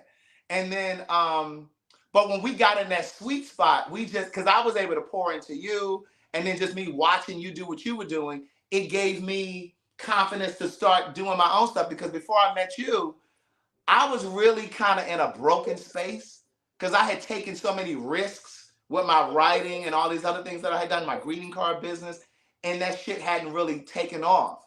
And so I was kind of scared to make moves. But then when I was working with you, and I used to be like, bitch, but that people could say whatever the fuck they want to say about me. My friends that I'm around that are my friends, I'm going to tell them, I'm going to speak encouraging shit to them. And I'm going to use me as an example because I always start out with, bitch, I used to be with my arms folded on the corner trying to figure out how I'm going to pay my fucking rent. And bitch, and I'm that's what you here said now. to me one day. You said you got to use your personality to sell these books. That's it. I had a closet full of books and I didn't know how I was going to pay my rent. And you were like, I remember I had 100 books in my closet. That's when I was in that condo. And you were like, you're going to have to use your personality to sell them books. And I was just like, what? But it gave me the confidence. Like when I started working with you and you started liking the ideas that I had, and then when they were working, I was able to take that same confidence and apply it to my own. But you know what? I get that. One, I get that from my mama, who's always encouraging me. But two, I also got it from another trans girl who was very much so different from my mama, which I got a different perspective of things, who used to tell me, Murder, you are a prostitute. Miss E. Yeah. Yeah. She said, Murder, you a prostitute, bitch. Ain't your phone ringing? When that money come in, spend that money, use that money, do that, flip that money, you know. And I used to be like, I'm so scared. That bitch told me, bitch, get over there in that house. You get over there in that house, them niggas gonna come. Like, how I'm gonna do it? And I tell y'all this every time I talk about some shit. I always say, The Field of Dreams is a movie that I sat and watch, and I never forget. If you build it, they will come. And it's always. And I'm gonna tell you how my black ass say it, and I say it in one of these books. For every single step that you take for yourself, God will take 3 for you. But you got to take that first step. And when I started taking those steps, it was just like, oh wow. You know what I mean? You got to release fear. You got to release it. And I was always always encouraging you, like, bitch, don't be scared of that shit. Okay, well, fuck it. That listen, Craig, come on, bitch. We be every time we get together, we go to reminiscing. Yes. Craig, the walls was falling down in here in this motherfucker. And I was like, I put a motherfucker on the left, put a bitch on the right, hold up, we gonna get this shit done. The sound will fall out, the this and to go on, bitch. I'm gonna be, you wanna stop, Madison? Hell no. Hell no, I don't wanna stop. I'm not gonna let this little bitty pussy ass shit stop me. And then sometimes the connection would drop and then we have to start it back up. And I'll be mad at the motherfucker and then get up, come on. What's up, everybody? This is your girl T.S. Madison Loud Live and then fucking call her. Yeah. I remember one time you were so upset, but you still had to do that shit. Yes. Oh, Mom, she's gotten better. When we first started, that bitch would need 10 minutes before she could shake that ankle. And I would say to her, and I'd be standing right there by the bed, I said, bitch, pull it together. The internet connection didn't drop, bitch. We got to start over. You're going to either shake it or you're not. Like, we would have a house full of people in the audience, and she'd be sitting there mad, just shaking, just rocking. But then when that camera came on, that bitch was ready. but the thing about it is, Craig, that just showed you that I am an entertainer. You're an entertainer, yeah. And you were able to hone your professionalism. You were able to start. In the beginning, you weren't, because you'd be all mad. You would do that when we did the live shows too, when there were technical issues and there was a crowd of people sitting outside and shit wouldn't go right. And I'd be like, shake it off. We got to shake it off when we go out here now. But then as we started doing it, you started to acclimate more to the possibility of shit going wrong. Because that's just the nature. Well, see, this is the thing. I always feel like that those types of things prepare you for what you have going on. Exactly. For the next level. Like when I'm on set and some shit go down, or I'm on the like when I'm in other spaces that's outside of the space that I've created for myself. Yeah. When I'm occupying something, some shit go to fall, boom, bam, crashing or whatever, and I'm mad at the motherfucker, because I was hotter than fish grease when I was filming. When I was filming in New York City, but bitch, once that camera came on, bitch, that camera come on, it's work. Yeah, that's right, and that's it. But this was the training ground. That was the training ground. Yeah. You know? It's work. And bitch, when we first met, remember my car was impounded. Bitch, I ain't had no money to pay my car insurance. You remember that? Bitch, I drove all the way down there and got you, girl. I did. I drove all the way down there and got you. And gave me the money to get the car to the impound. I did. And I ain't never tell nobody that. No, we've never talked about that. Listen, I never tell nobody. I never told nobody that. But I think that's I was just because one thing I'll say about Madison is. Well, wait, let me say this real quick, Mo. But I Okay. think that's another reason why I worked so hard for you was because I was like, oh, this bitch helped me get my car out of the impound because I didn't have money to pay my car insurance. I was already trying to find money to print books and pay my rent, and so when you did that, I said, okay, I'm gonna help this bitch. Craig, no, you're right. I'm saying that's exactly what I'm about to say because what I'll say. But I never tell this. I is never. That when she fucks with you, We never she talked about really that. fucks with you. Yeah, but when I don't, it's over. I don't. It's over. But when I do, you get what I'm saying. You call me, you tell me what do. I pulled up on you, bitch. I ain't never tell nobody that. We've never talked about it since that day. Never told nobody. You know what I'm saying? And I pulled it. Sometimes until you done remind me, I forgot about that shit. But I'm like, oh yeah, bro. No, that time we was arguing. No, that time we had got into it. I said, bitch, you gonna act like I don't love you, pussy ass motherfucking hoe. When I drove this fucking car down here and got you, bitch, you was XYZ, bitch, don't play with me, dog ass bitch. and you was like, fuck your flight, fuck that. And we was going back and forth. And then, it was just a lot. It was this thing. Yeah. And I rolled up on your motherfucking ass. You was like, bitch, I don't know how I'm gonna do it. Cause I was like, oh no, bitch, we can't have you in this space. You can't be around me. This is the way I feel as people that I'm friends with and people that I love, that I fuck with the long way. Money it's not an issue. It's not. Madison will go. That's Madison not an issue. Jump over a building. It's not an issue. And it's not an issue for me because I remember when I did not have it. Right. And when I needed it to happen. And the shit that always make me think about it is that when I was a fucking whore, hooker, prostitute, and was fucking them niggas, the rich ass niggas that I was fucking with, and I needed, and a motherfucker still made me feel like a whore. And like, here you go, bitch, you could suck this dick, or you could this, for what I'm like, bro, I never want to be in that position where there's somebody that I fuck with that I love that needs. Yeah. Not trying to use. Not using me or whatever. Right. But that needs that I'm gonna make them feel this way. You get what I'm saying? Like, why can I not have a surplus, or I have a surplus of stuff, and I'm over here with my surplus like this, watching my friend crash and burn. Right. That don't work that way for me. Not somebody that I'm watching my friend crash and burn, and I have a surplus. Right. No, I don't work like that. But that's how a lot of people work.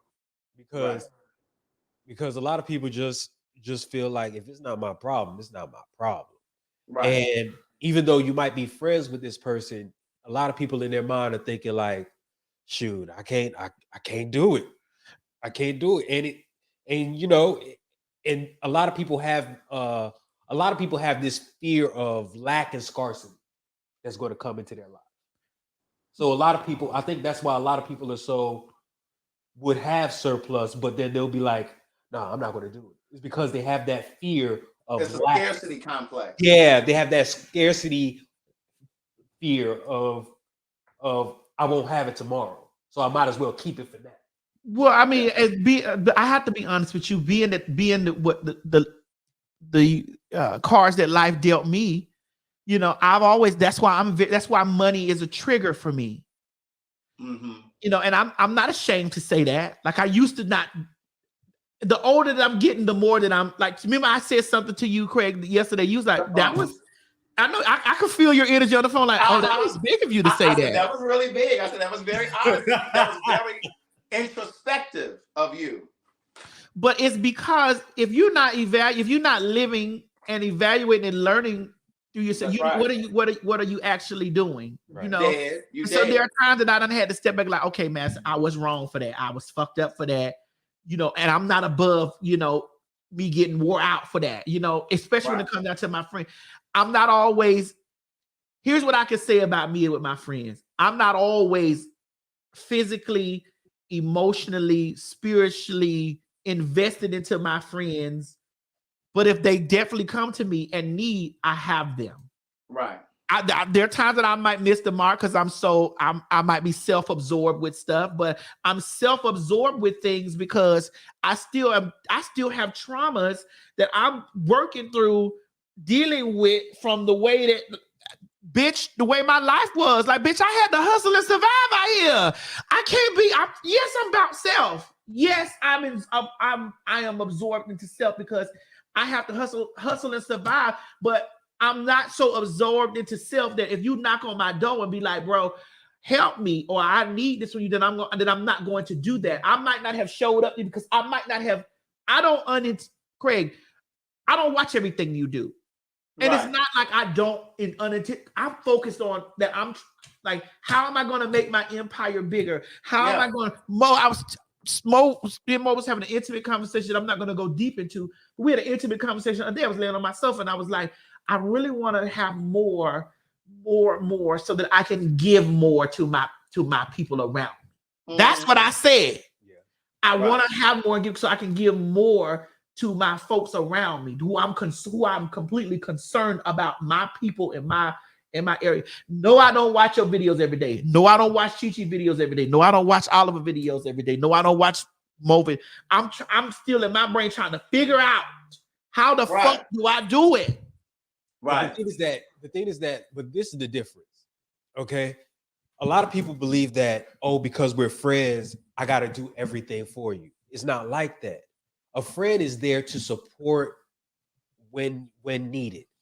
And you support, you might not be the one that's always, I'm gonna post all your videos, I'm gonna look at all, but there are different ways that you put your hands on people's lives and you show support.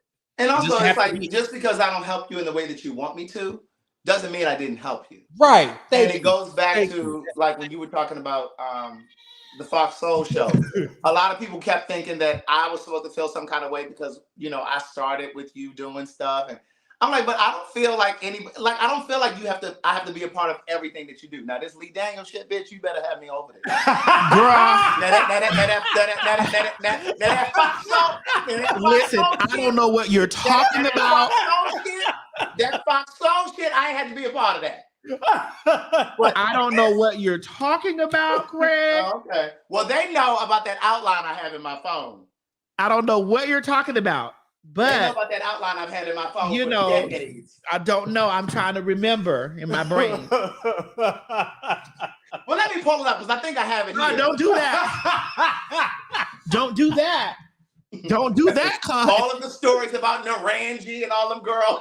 Yeah, but that's later on down in something else. Like, it's something else that I'll talk to you about that I just got approached with the other day that I'll loop you, Legra will get looped in. I had a conversation with somebody about something. I've been meaning to text Legra since I talked to you the other day. I've been meaning to. Yeah. But again, for me, that's how it works for me. And then it's a lot of things that I've learned along the way, like going through all of this type of shit. I've learned how to be a better friend. Because people check me in my friendship spaces, you know what I'm saying? Because I'm not going to sit here and tell anybody that's around me a lie. I am self-absorbed. I am.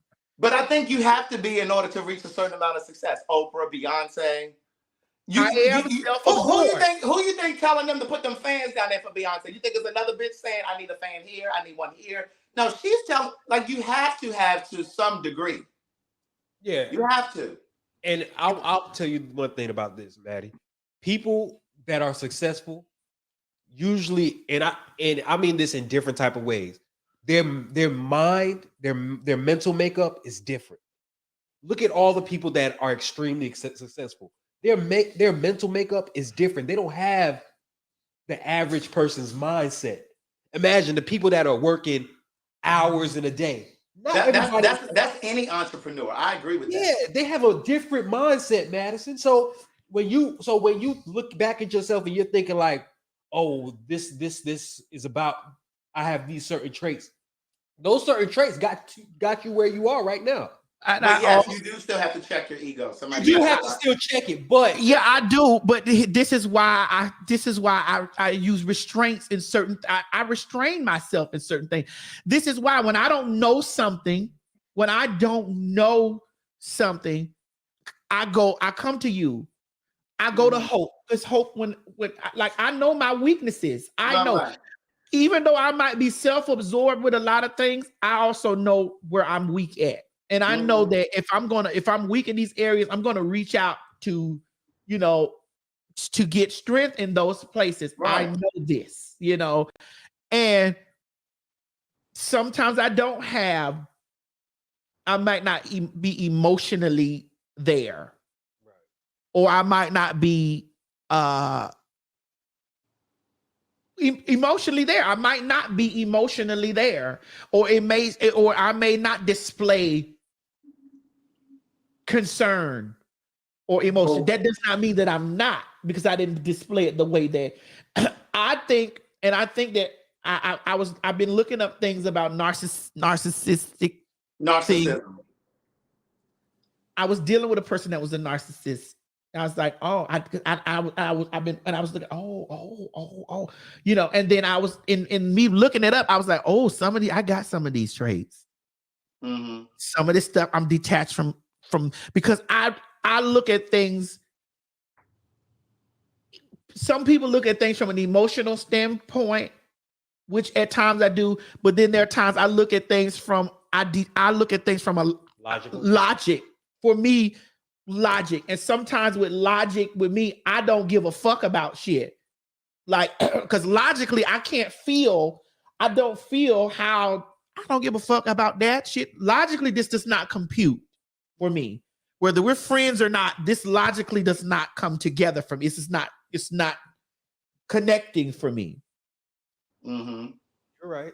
It's not connecting for me logically. So maybe I don't have an emotional connection to this because this is not logically computing to me. But Madison, I won't say that's a bad thing. I will not say sometimes. This is why I say it, especially when it comes to a lot of things. The reason why I say that is because if you're overly emotionally invested in stuff, emotions, they vary. You may feel like something one day, and then the next day you might want to change your mind. When you really use a lot of logic, especially with business and everything, and things like that, when you use logic, you're like, okay, I know this is going to work. Right. I know this is how it's going to turn out. But if you're like, I really like it, but I don't like it. Tomorrow you might say, you know what, I actually liked it yesterday. But does it logically fit? That's why I say it's more. I think it's a good thing that you're logical. Just like with the whole touring thing, Craig. Like when we sat down and we talked, there were times that I was emotionally dealing with it, like from an emotional place, and you'd be like, "Girl, does it financially benefit this?" And then I would snap right in, like, it does not. So we cutting this off. We doing this because ultimately, how does RuPaul say it? The judges and I have deliberated, but ultimately the decision lies with me. Right, because you and I used to fight tooth and nail about that damn brunch. So we did, yes. So for those of you who may not know, when we used to do the Queen's Supreme Court on the road, Madison came up with this idea. It was another experience, but it was also another arm of revenue. And so it was to do these brunches. And so the brunch would be on Sunday. And then the next night, Monday night, would be the Queen's Supreme Court. So you could buy, the way that I set up the tickets was you could either buy a ticket just to the brunch or just to the Queen's Supreme Court show or a package deal. And so this when she started. Be careful. Be careful, Queen. This when she started bringing David on board to the brunch. And it didn't always make sense to me financially. And I'm like, well, he don't need to come this time. And she would fight me tooth and nail. I'm like, bitch, that don't make no sense financially to be bringing him. And she was like, why don't you like David? I said, it ain't got nothing to do with me liking him or not. It doesn't make sense financially. So we would beef about it. Go ahead. What you want to say? I just told you to be careful, Queen. She did not want to cut David out of those brunches. I'm like, girl. But that's because I'm always a good friend.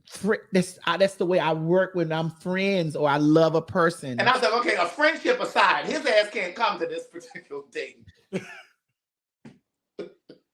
Again, I work in logic. Just like when we were doing the show before the split, logically, this I'm like, and and everybody was okay with we running advertisements, and the shit turned around to the front. We got Stella Rosa up here, and it's saying Rosa Stella Right. and all this stuff. And in my mind, I'm clicking like, hey, this we can make more. We need to evolve. We can capitalize off more monies if things were just if we did things the right way. Mm-hmm. The individual was opposed to change, but was not opposed to the money. You were opposed to change, but you liked the influx of the money that was coming in. You liked that. Mm-hmm. And I was so glad that once it was all done, yes, I'm not ashamed to even say this. Yes, views change, numbers change on both ends. Let's be clear. Mm-hmm. Let us be clear. On both ends, viewership changed. But for me, after this individual was gone, I actually flourished more financially because the institutions that I was trying to put in place for the finances to grow, it growed anyway. Even in the space I'm occupying now. Or dare I say it, there were instances where people only wanted to work with you. But on that note, I got to go. My phone is dying. Wait, Craig, no, is that true?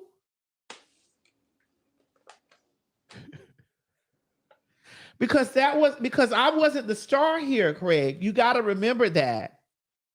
I wasn't the star. So was that true? It's mine, bitch. Oh, his phone died. His phone was dying. It's mine, bitch. It's mine, bitch. What you guys should take away from this conversation today is that I'm most definitely about elevation, especially financial elevation. And let me explain to you. I shouldn't have to explain to you why, but let me completely explain to you why. I am a fat, black, loud, transsexual. I am a fat, black, loud, transsexual. I am not white. I am not college educated. Hello? So survival is most definitely key to me. Because in this world, just being black is a situation. But being black and a transsexual and fat, oh, bitch. With all of that shit stacked against me, I'm always in survival mode. Always. And if you don't understand any of my logic, put all of those things on a list. Put those on a list, line a list up and check it in the box, and then put your name on the application, and then see how your phone rang for work. See how in the business that I'm in the entertainment business that I'm in, see how you flourish. Things that people don't realize how many people are trying to be in the position you are every day. Just being black. So I go way down at the totem pole by being fat, black, and a transsexual. Oh, bitch. I don't supposed to have nothing I got. I don't supposed to have shit that I got. Nothing. I was supposed to be I don't even supposed to be telling a motherfucker I'm finna build a $2 million house from the ground up. But why is that? Because how many do it? But the thing is that how many do it? Okay, but I have a question for you. How many people have put in the work you put in? It doesn't. That matters. Or how many? Madison, It does matter. That matters. It does matter. How much Mo. work you put in. But the question is, how many are trying and not being recognized? That means they didn't put up. No, that don't mean that. It means a lot of times that does. Because how many are trying and they are not being recognized?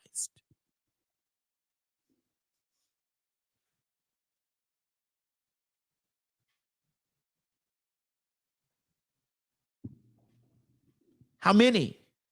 So you have to put that shit in your mind when you're saying that. And even for the little bit of recognition and shit that I got, the little bit of stuff that I go through, I'm always thankful for that because, bitch, I could still be erased, but I won't allow a bitch to erase me. I won't allow it. So you got to understand when you go down when I put that on the list, I want a person to put that on an application list and see how many phone calls they get back. Even when you sitting at the head of a fucking table with white people there, because I sit in the room with them white folks making decisions over my life, and motherfuckers still with their hands folded up trying to figure out, well, where do we put you? How does it work? How do we do it? And you know what I tell them motherfuckers? Do like Nike did, bitch, and just do it. Then we be in the waiting process. T.S. Madison, when is your TV show coming back? When is your this coming back? When is this coming back? Bitch, it's not easy. That shit ain't easy. That's not easy. Oh, they just gave me that? And for people to do that and be like that comes from like a privilege, you get out there and do it. And tell me when the shit coming from you. And you actually walk in there as me. As black, as loud, as motherfucking goddamn trans, openly trans, bitch. You go in there and you do it, and then you ask yourself, well, when are they gonna do this stuff for you? I'm a judge on RuPaul's Drag Race, bitch. It took a while. And you know what? I still got obstacles I got to go through. And you're right, Madison. But the reason I just want to say this, because a lot of people saying I don't know what I'm talking about. But the reason I say this is, okay, let's just say you didn't work as hard as you're working, that you've been working throughout your whole life. Would you be where you are right now if you didn't work as hard as you were working this whole time? I don't know. You could still have the same comedic and loving personality that you have. But if you didn't have the work ethic that you have right now, you wouldn't be where you are right now, Madison. So the fact that you worked as hard as you worked upon being, as you want to say, fat, black, transsexual, upon all of that, because of your work ethic, you were able to push through those barriers. And that's what I mean when I'm talking about your hard work, your work ethic. Mm-hmm. It's because you're able to demand what you're able to demand is because you work so hard that you become an irreplaceable talent. Yeah, that's correct. I will give you the yes. And I also take every no and I do it on my own. I'm gonna be loud until you see me, or until I'm gonna stand on my own shit and work in my own motherfucking space until the door open for me. I'm not gonna stop because you said no. Don't work like that. And a lot of people would. A lot of people would take that no and they'll be down in the dumps. I ain't gonna stop because you fucking said no. It's money to be made. I'm gonna figure out how to do it. Whether it's streaming, whether it's fucking goddamn linear, which is television, whether it's a radio, whether it's music, whatever it is. I got the determination of what I'm not gonna do is I'm not gonna be answering my phone telling a nigga I'm available right now because I don't want them niggas touching me.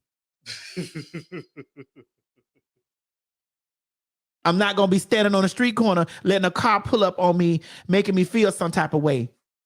Cause I'm not the same as everybody out here that you pulling up on, bitch. That don't mean I'm above them. That don't mean I think I'm better than them. But bitch, we not the same. I don't want my phone ringing all night for no trick niggas calling me to offer me motherfucking money. I done did that. I done did that, and them niggas are still richer than me. Now I can command the room and be like, yeah, nigga, you got 200,000 bands, I do too. You signed a deal for motherfucking $250,000 for XYZ, I did too, nigga.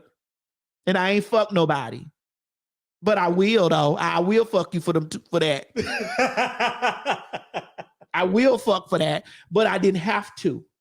So we eye level, because a lot of times them trick niggas be want to keep you up under their foot because you a whore and you beneath them niggas to them. You're a whore and you're beneath them, and they like you in those spaces.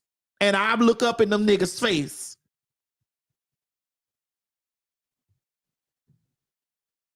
Hey, we in the same room, nigga. What's up with it?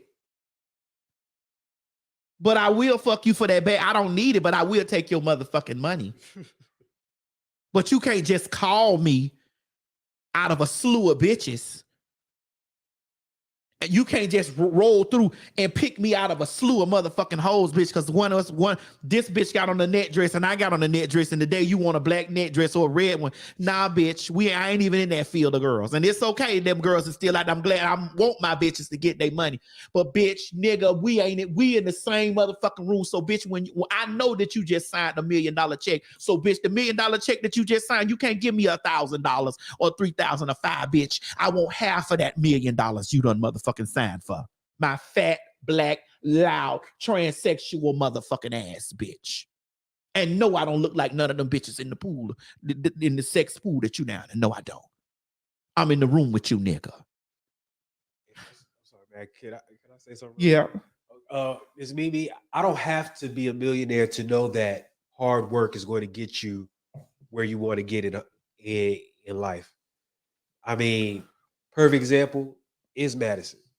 She's worked hard her whole life, and look at where she's gotten to. And the reason I'm telling Madison is that because she needs to know that she's more than just a black trans woman. She has talent. She's very knowledgeable what she's talking about. She's very smart. She's very hardworking. So yes, she is a black trans woman, but she's also a very diligent worker. She's also, one thing about Madison is Madison is willing to learn. She may not even know what's going on or whatever, but she'll sit there and find out, okay, what's two, this 2 + 2 to how is it going to make 4? Like, that's the type of person it is.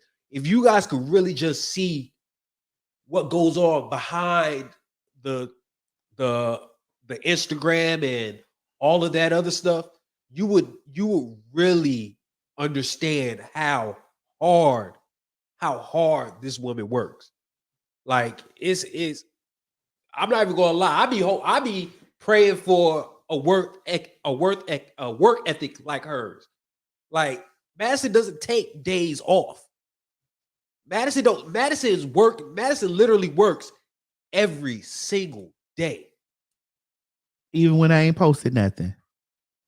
I'm somewhere working. So that's what I mean when I'm not saying that people don't work hard. I'm just saying that they're levels. That's all I'm saying. That's all I'm saying. They're levels. And it's not cis male privilege either. Oh Lord, here we come. You done got Miss Mary stirred up. No, because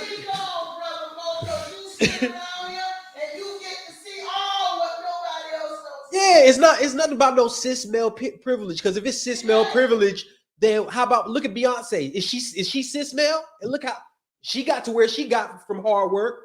Or who else you want to talk about? Let's talk about our vice president. You think they just threw that in her lap? She didn't work hard for that. She's not a cis male. So please, let's be logical about all this stuff. Let's be real. Let's be real.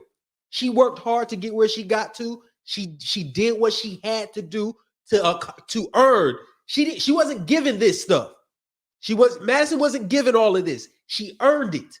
There's a difference between it being handed to you and you earning it. Madison earned it. I did. And I earned it, and I damn sure some days I'd be like, oh God, I'd be tired in the motherfucker. You know, Mo. Oh yeah.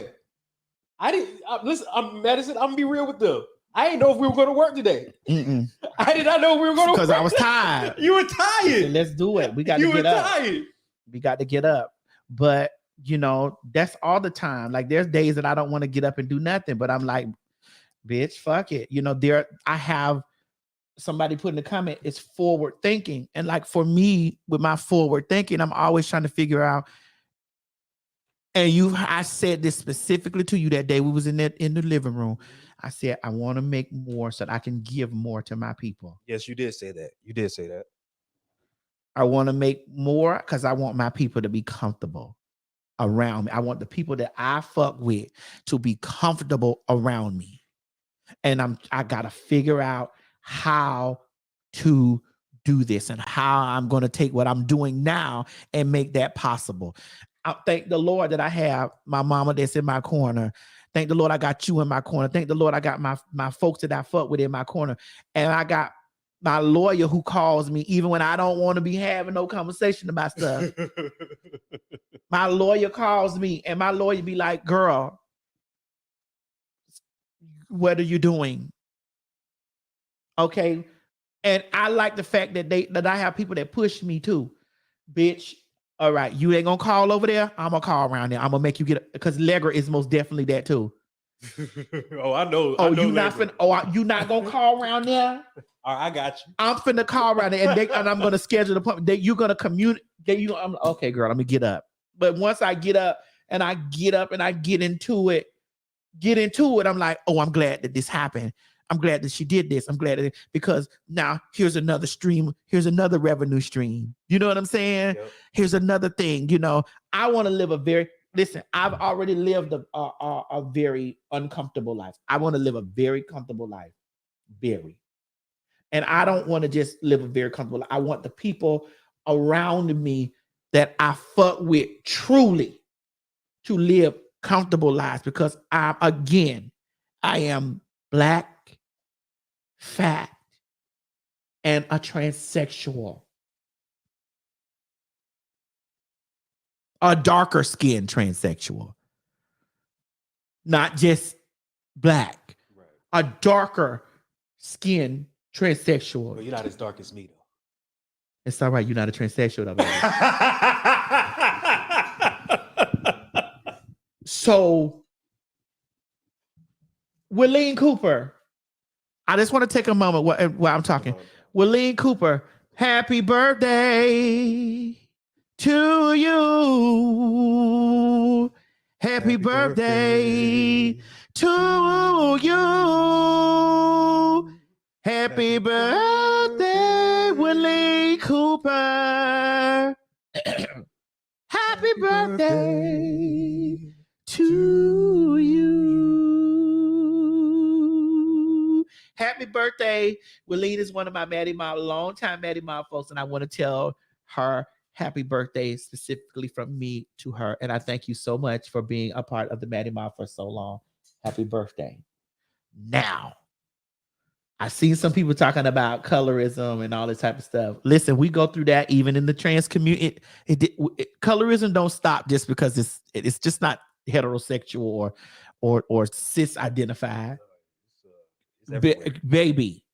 Is it America? Is it Africa? Baby. Is wherever you go, it's everywhere. Baby. So, you know, you said, do you think Jeffree Star would be worth $200 million if he was Black? No. No, I do not.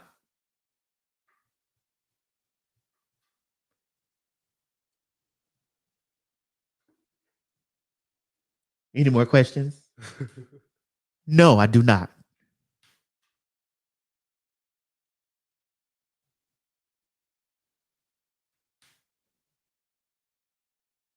Do I think Jeffree Star would be worth $200 million if he was given this? I don't know.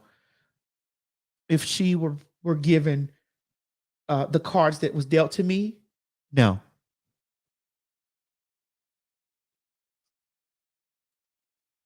Well, okay, I have a question. And please nobody take it the wrong way, but I was gonna say, so what is Jeffree Star really known for? Like, what's her talent? Jeffree Star is a makeup guru. Oh, okay, Mhm. okay. I was just wondering. I don't know. I ain't no hater. Jeffree Star worth $200 million. Okay. So he's, No, I just don't know what he does makeup. I didn't know Their what makeup, Jeffree Star did. and Jeffree Star started out on social media too, but social media, and owns a makeup brand. Okay. I didn't know what Jeffree Star did. That's why I was asking. It's not trying to be messy or nothing. I really genuinely didn't know. Yeah. And they said he used to rap. He did. He has a song with Nicki Minaj too. Oh, okay. Mm-hmm. When Nicki Minaj was in her, When she was still really in there rapping. When she was in her beginning stages. Oh. Yeah.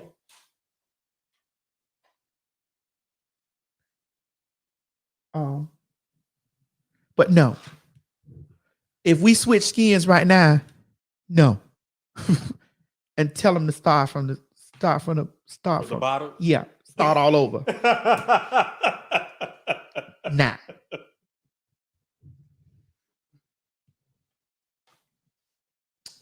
No, I do love Maddie. I do love That's Maddie. right. He better. Because I love him too. You said in his real estate portfolio? Well, he got his real estate portfolio from the makeup that he produced. So, it all runs hand in hand. Oh, so but Jeffree Star has a whole bunch of it's very successful. Mm-hmm. Very.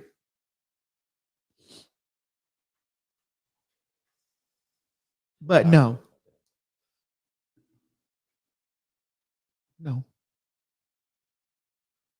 Let's switch skin and start over.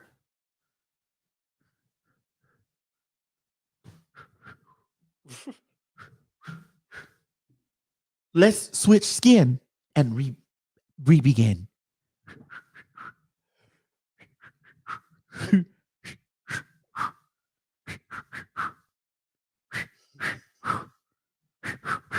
Can we switch skin and begin again? I don't think life works like that. It doesn't. It doesn't. And so therefore, again, I verily say unto thee with the things, go down there and take you an application and check the box that you're fat, you're black, dark, transsexual.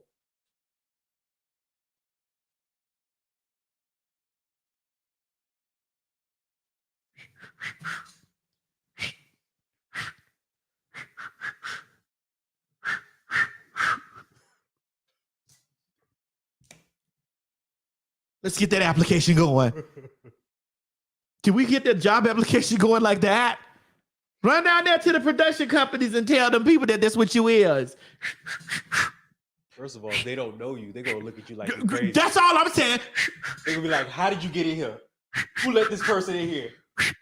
Oh, you did? You fired. Walk them out while you get your stuff. Because I get that at times too. Who are you? I'm like, ask Google, bitch.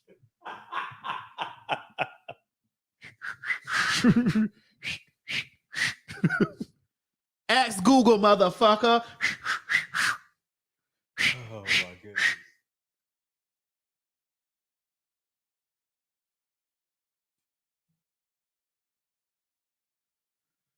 Jada Renee, well, we'll see. Like, I got to figure out where I'm gonna license it to next. I got to figure that out. We could talk. Inbox me, email me, or something. We could talk about it. But I'm working on another project. Listen, one project. This is what y'all got to understand about me. Y'all ask me when this happened and when this happened, baby. I'm on to the next. What I have learned from my inspiration, RuPaul Andre Charles, is bitch, honey, bitch. Yep. Y'all asking me about the T.S. Bassett experience, and I'm over here on the new name that's coming, and I'm on this project. I'm on this that I know that's coming. Y'all ask me about all this stuff. I'm like, okay, well, when that comes, but I'm on this right now. Don't stop. Because I know how entertainment works. Are y'all not watching these fucking streaming services and these linear places and these big networks canceling your favorite shows? Are y'all not looking at this stuff with your eyes? Bro, your favorite show be over there, go, boom. And you like, bro, wait. I'm on to...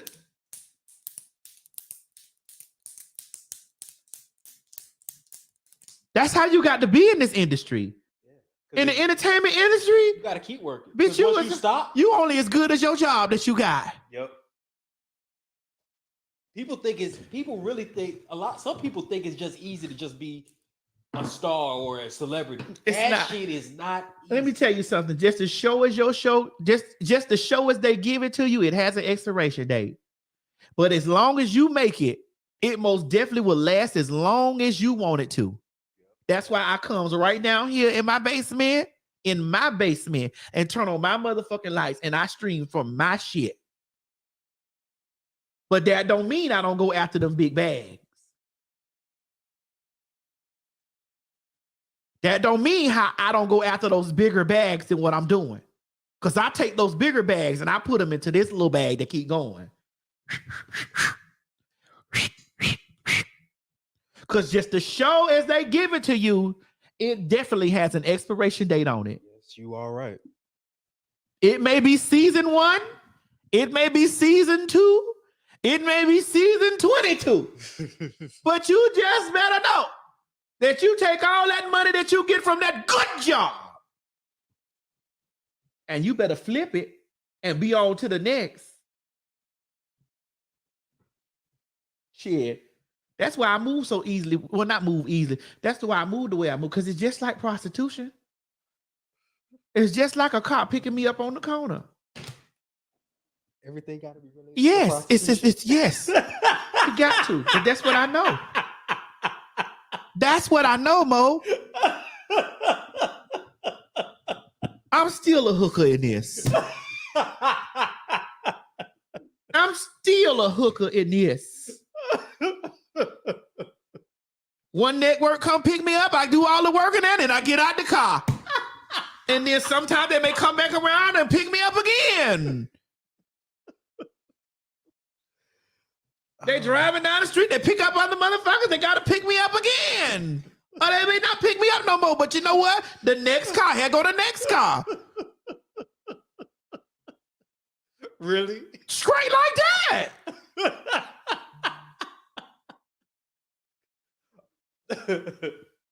Oh my goodness. I was going to relate it to maybe Nah, nigga. Nigga, I was going to relate it to a contracting business or something. Nah, nigga. Okay. I wasn't in the contract business. I was a hooker. I got in the car. I rode around with a nigga. I blew his dick. He fucked me real good, bitch. We was nice together. He dropped me off, bitch, and he went to pick the next motherfucker up. I had to get back out there and get back to work. Oh my goodness. And it was some nights that I made a whole bunch of money that I didn't come to work for a week, but that money got low.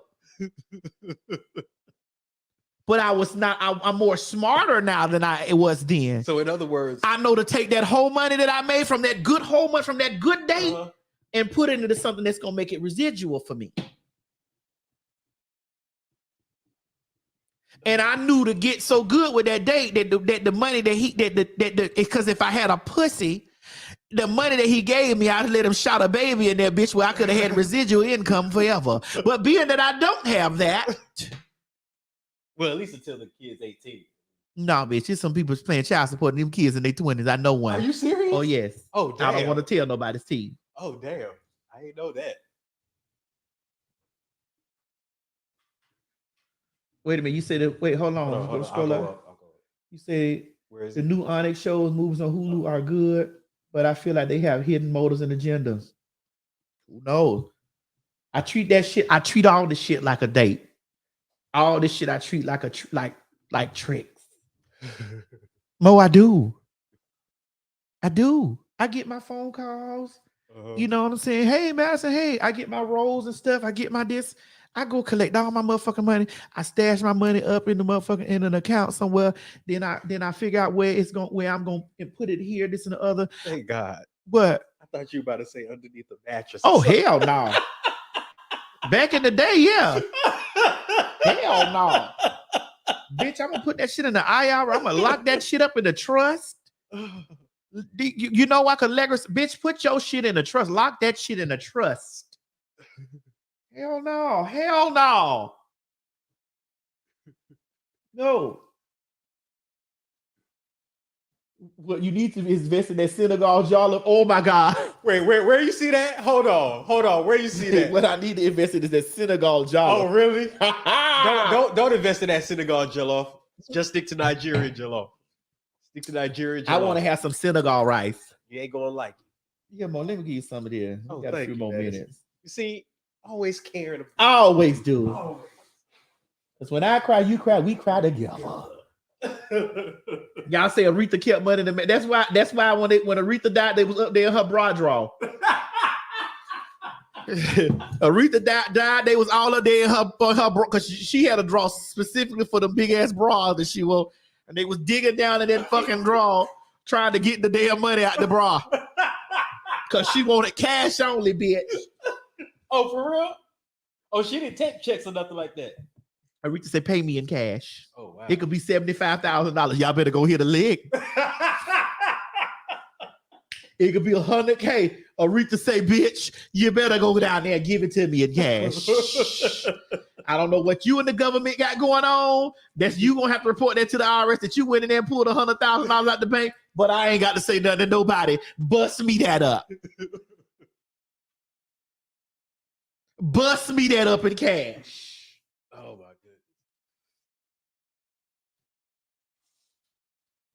goodness. Oh my goodness. That's right. I just said, Maddie, people don't understand that there's a difference between a whore and a prostitute. Okay, so difference, please. Explain. No. For people that don't know. Oh, I know. You can be a whore. Right. You ain't getting nothing for it. Right. That's what I mean. Prostitute, you got to have my money. Right. Bitch better have my money like blah, blah, blah. Baby, watch your orbit. I like blah, blah, blah.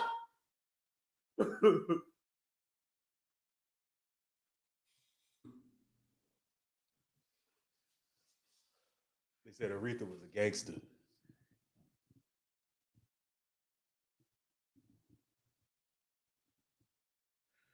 Uh-huh.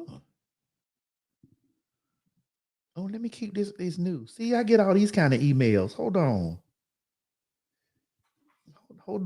This is I like a good email like this. It's a good. You said it's a good email. Call JG Whitworth 877 cash now. Yeah, I like this kind of email. See, these are the types of emails to get immediate responses.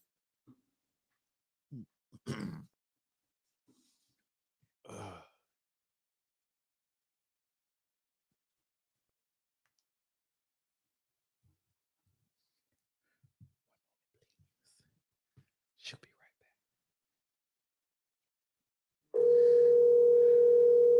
Oh Lord, why did I thought that was my phone? It couldn't have been. You thought you was in your car? Yep. Hey, Lex, what you doing, babe? Not a good day.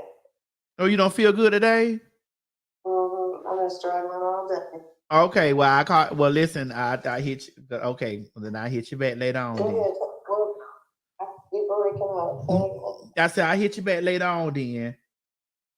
Tell me what you need. Well, it's an email coming in. I want you to look at, honey. That's got a name on it that I'm interested in. I'm interested in working with that business. Hold on, because I still got two things. I've been trying to get it done all day. I can't stay up 2 seconds. Hold on. Which one? Hold on. Hold on. Is that the Creative Unity? Yeah. Wait a minute, because my phone I'm down here in the basement. Yeah, I'll call you back in 1 second though. Yeah. Okay. Okay. Okay. Yes. I had seen that email to the top of the paper. I liked it there. Mm-hmm. I had liked that right there.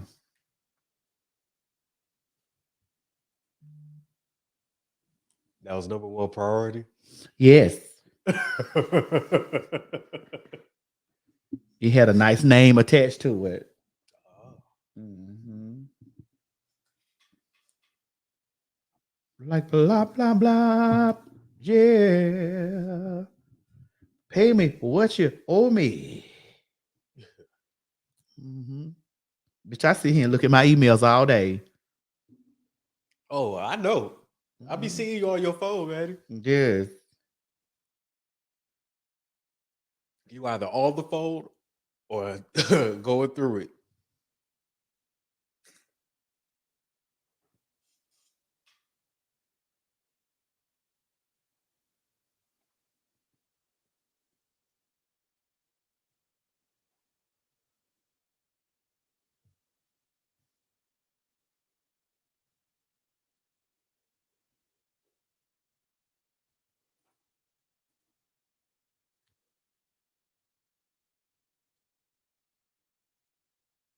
Okay, I gotta go. I'll talk with y'all Monday. Monday? We'll say some of the stuff that we didn't do today for Monday. Okay. I love y'all like a fat bitch love chocolate chip cookies, but I gotta go handle this business real quick. It's a nice piece of coin. I gotta handle this business real quick. And plus, I feel this. Why ain't nobody tell me this Stella Rosa do this? How many cups you had? 2. I've only had 2 glasses of wine. You only had 2 glasses of wine. And you better stand beside me, nigga. All What you right. saying? Okay, you're right, Maddie. You had 2 glasses of wine. Whatever you say, Maddie. Oh my God. Ooh, it's so good and tasty. It is tasty, though. I gotta make my bed up today. I haven't made my bed up in some days. What happened? Man, I just was laying in the bed. Have I been following this Murdo trial? We'll talk about this on Monday. Yeah. Let me look and see what some stuff that you got in demo. Go to click on brand. Okay, yeah. Oh yeah, we didn't even talk about anything really. So We have this. We have this. We have all this stuff. Is it evergreen? Would this last till Monday? Yeah. Okay. Well, Monday it is then. What's Monday's date? The 28th? The 27th. Because today's the 24th, tomorrow's the 25th, Sunday's the 26th, so Monday's the 27th. Okay. All right. Because we're going to be traveling soon. True. Yeah. So I got to make sure. All right, y'all. I just need to make this little small announcement before I go. We're going to be in travel very soon. Traveling. Yes. So, y'all, that's why I be trying to give y'all the shows.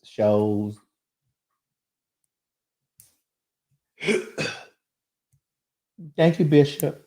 I'll be trying to give y'all shows and stuff like that because, honey, it's about to get real busy.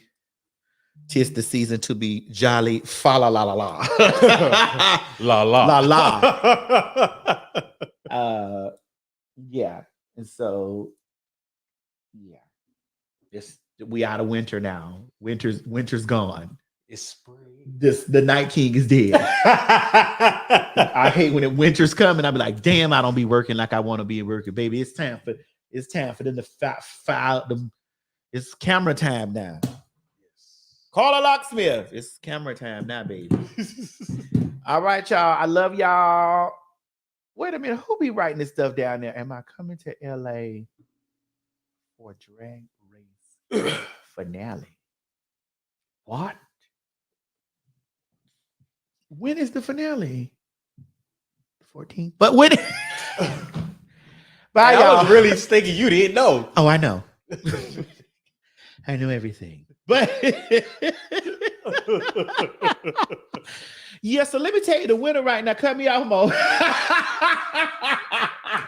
Hey, everybody, this is T.S. Madison. And if you are trying to grow your business, brand, or product, why not advertise with me? Email me at booktsmadison@gmail.com so that you can get in on our comprehensive advertisement packages. Unique visits, unique subscribers, honey, a broad demographic. Advertise with me today. Shh, quit talking and listen. Get over to my Patreon right now so that you can receive some exclusive content from the TS herself. Who you said? The TS. Patreon is filled with one-on-one exclusive content, behind the scenes. You can even chat with me in there, me and you. It's just me and you. So get to www.patreon.com/TS Madison Hinton, and you'll be glad you did. I promise. This has been a TS Madison and RDE Multimedia Group presentation. Hey guys, if you just enjoyed watching this video, don't forget to subscribe to my YouTube channel, www.youtube.com/TS Madison Hinton. Or if you're already here, click that bell up there, one of them, and subscribe so that you don't miss this or any other excellent content that I have for you. Don't meet me here, beat me here. Ciao. You ain't gonna have no other choice but to see me because I'm in everything. There it is, you ain't right gonna there. have no other choice but to see me because I'm in everything and everywhere. Ooh. I'm in film, television, streaming, music, bitch, and pornography. Bye.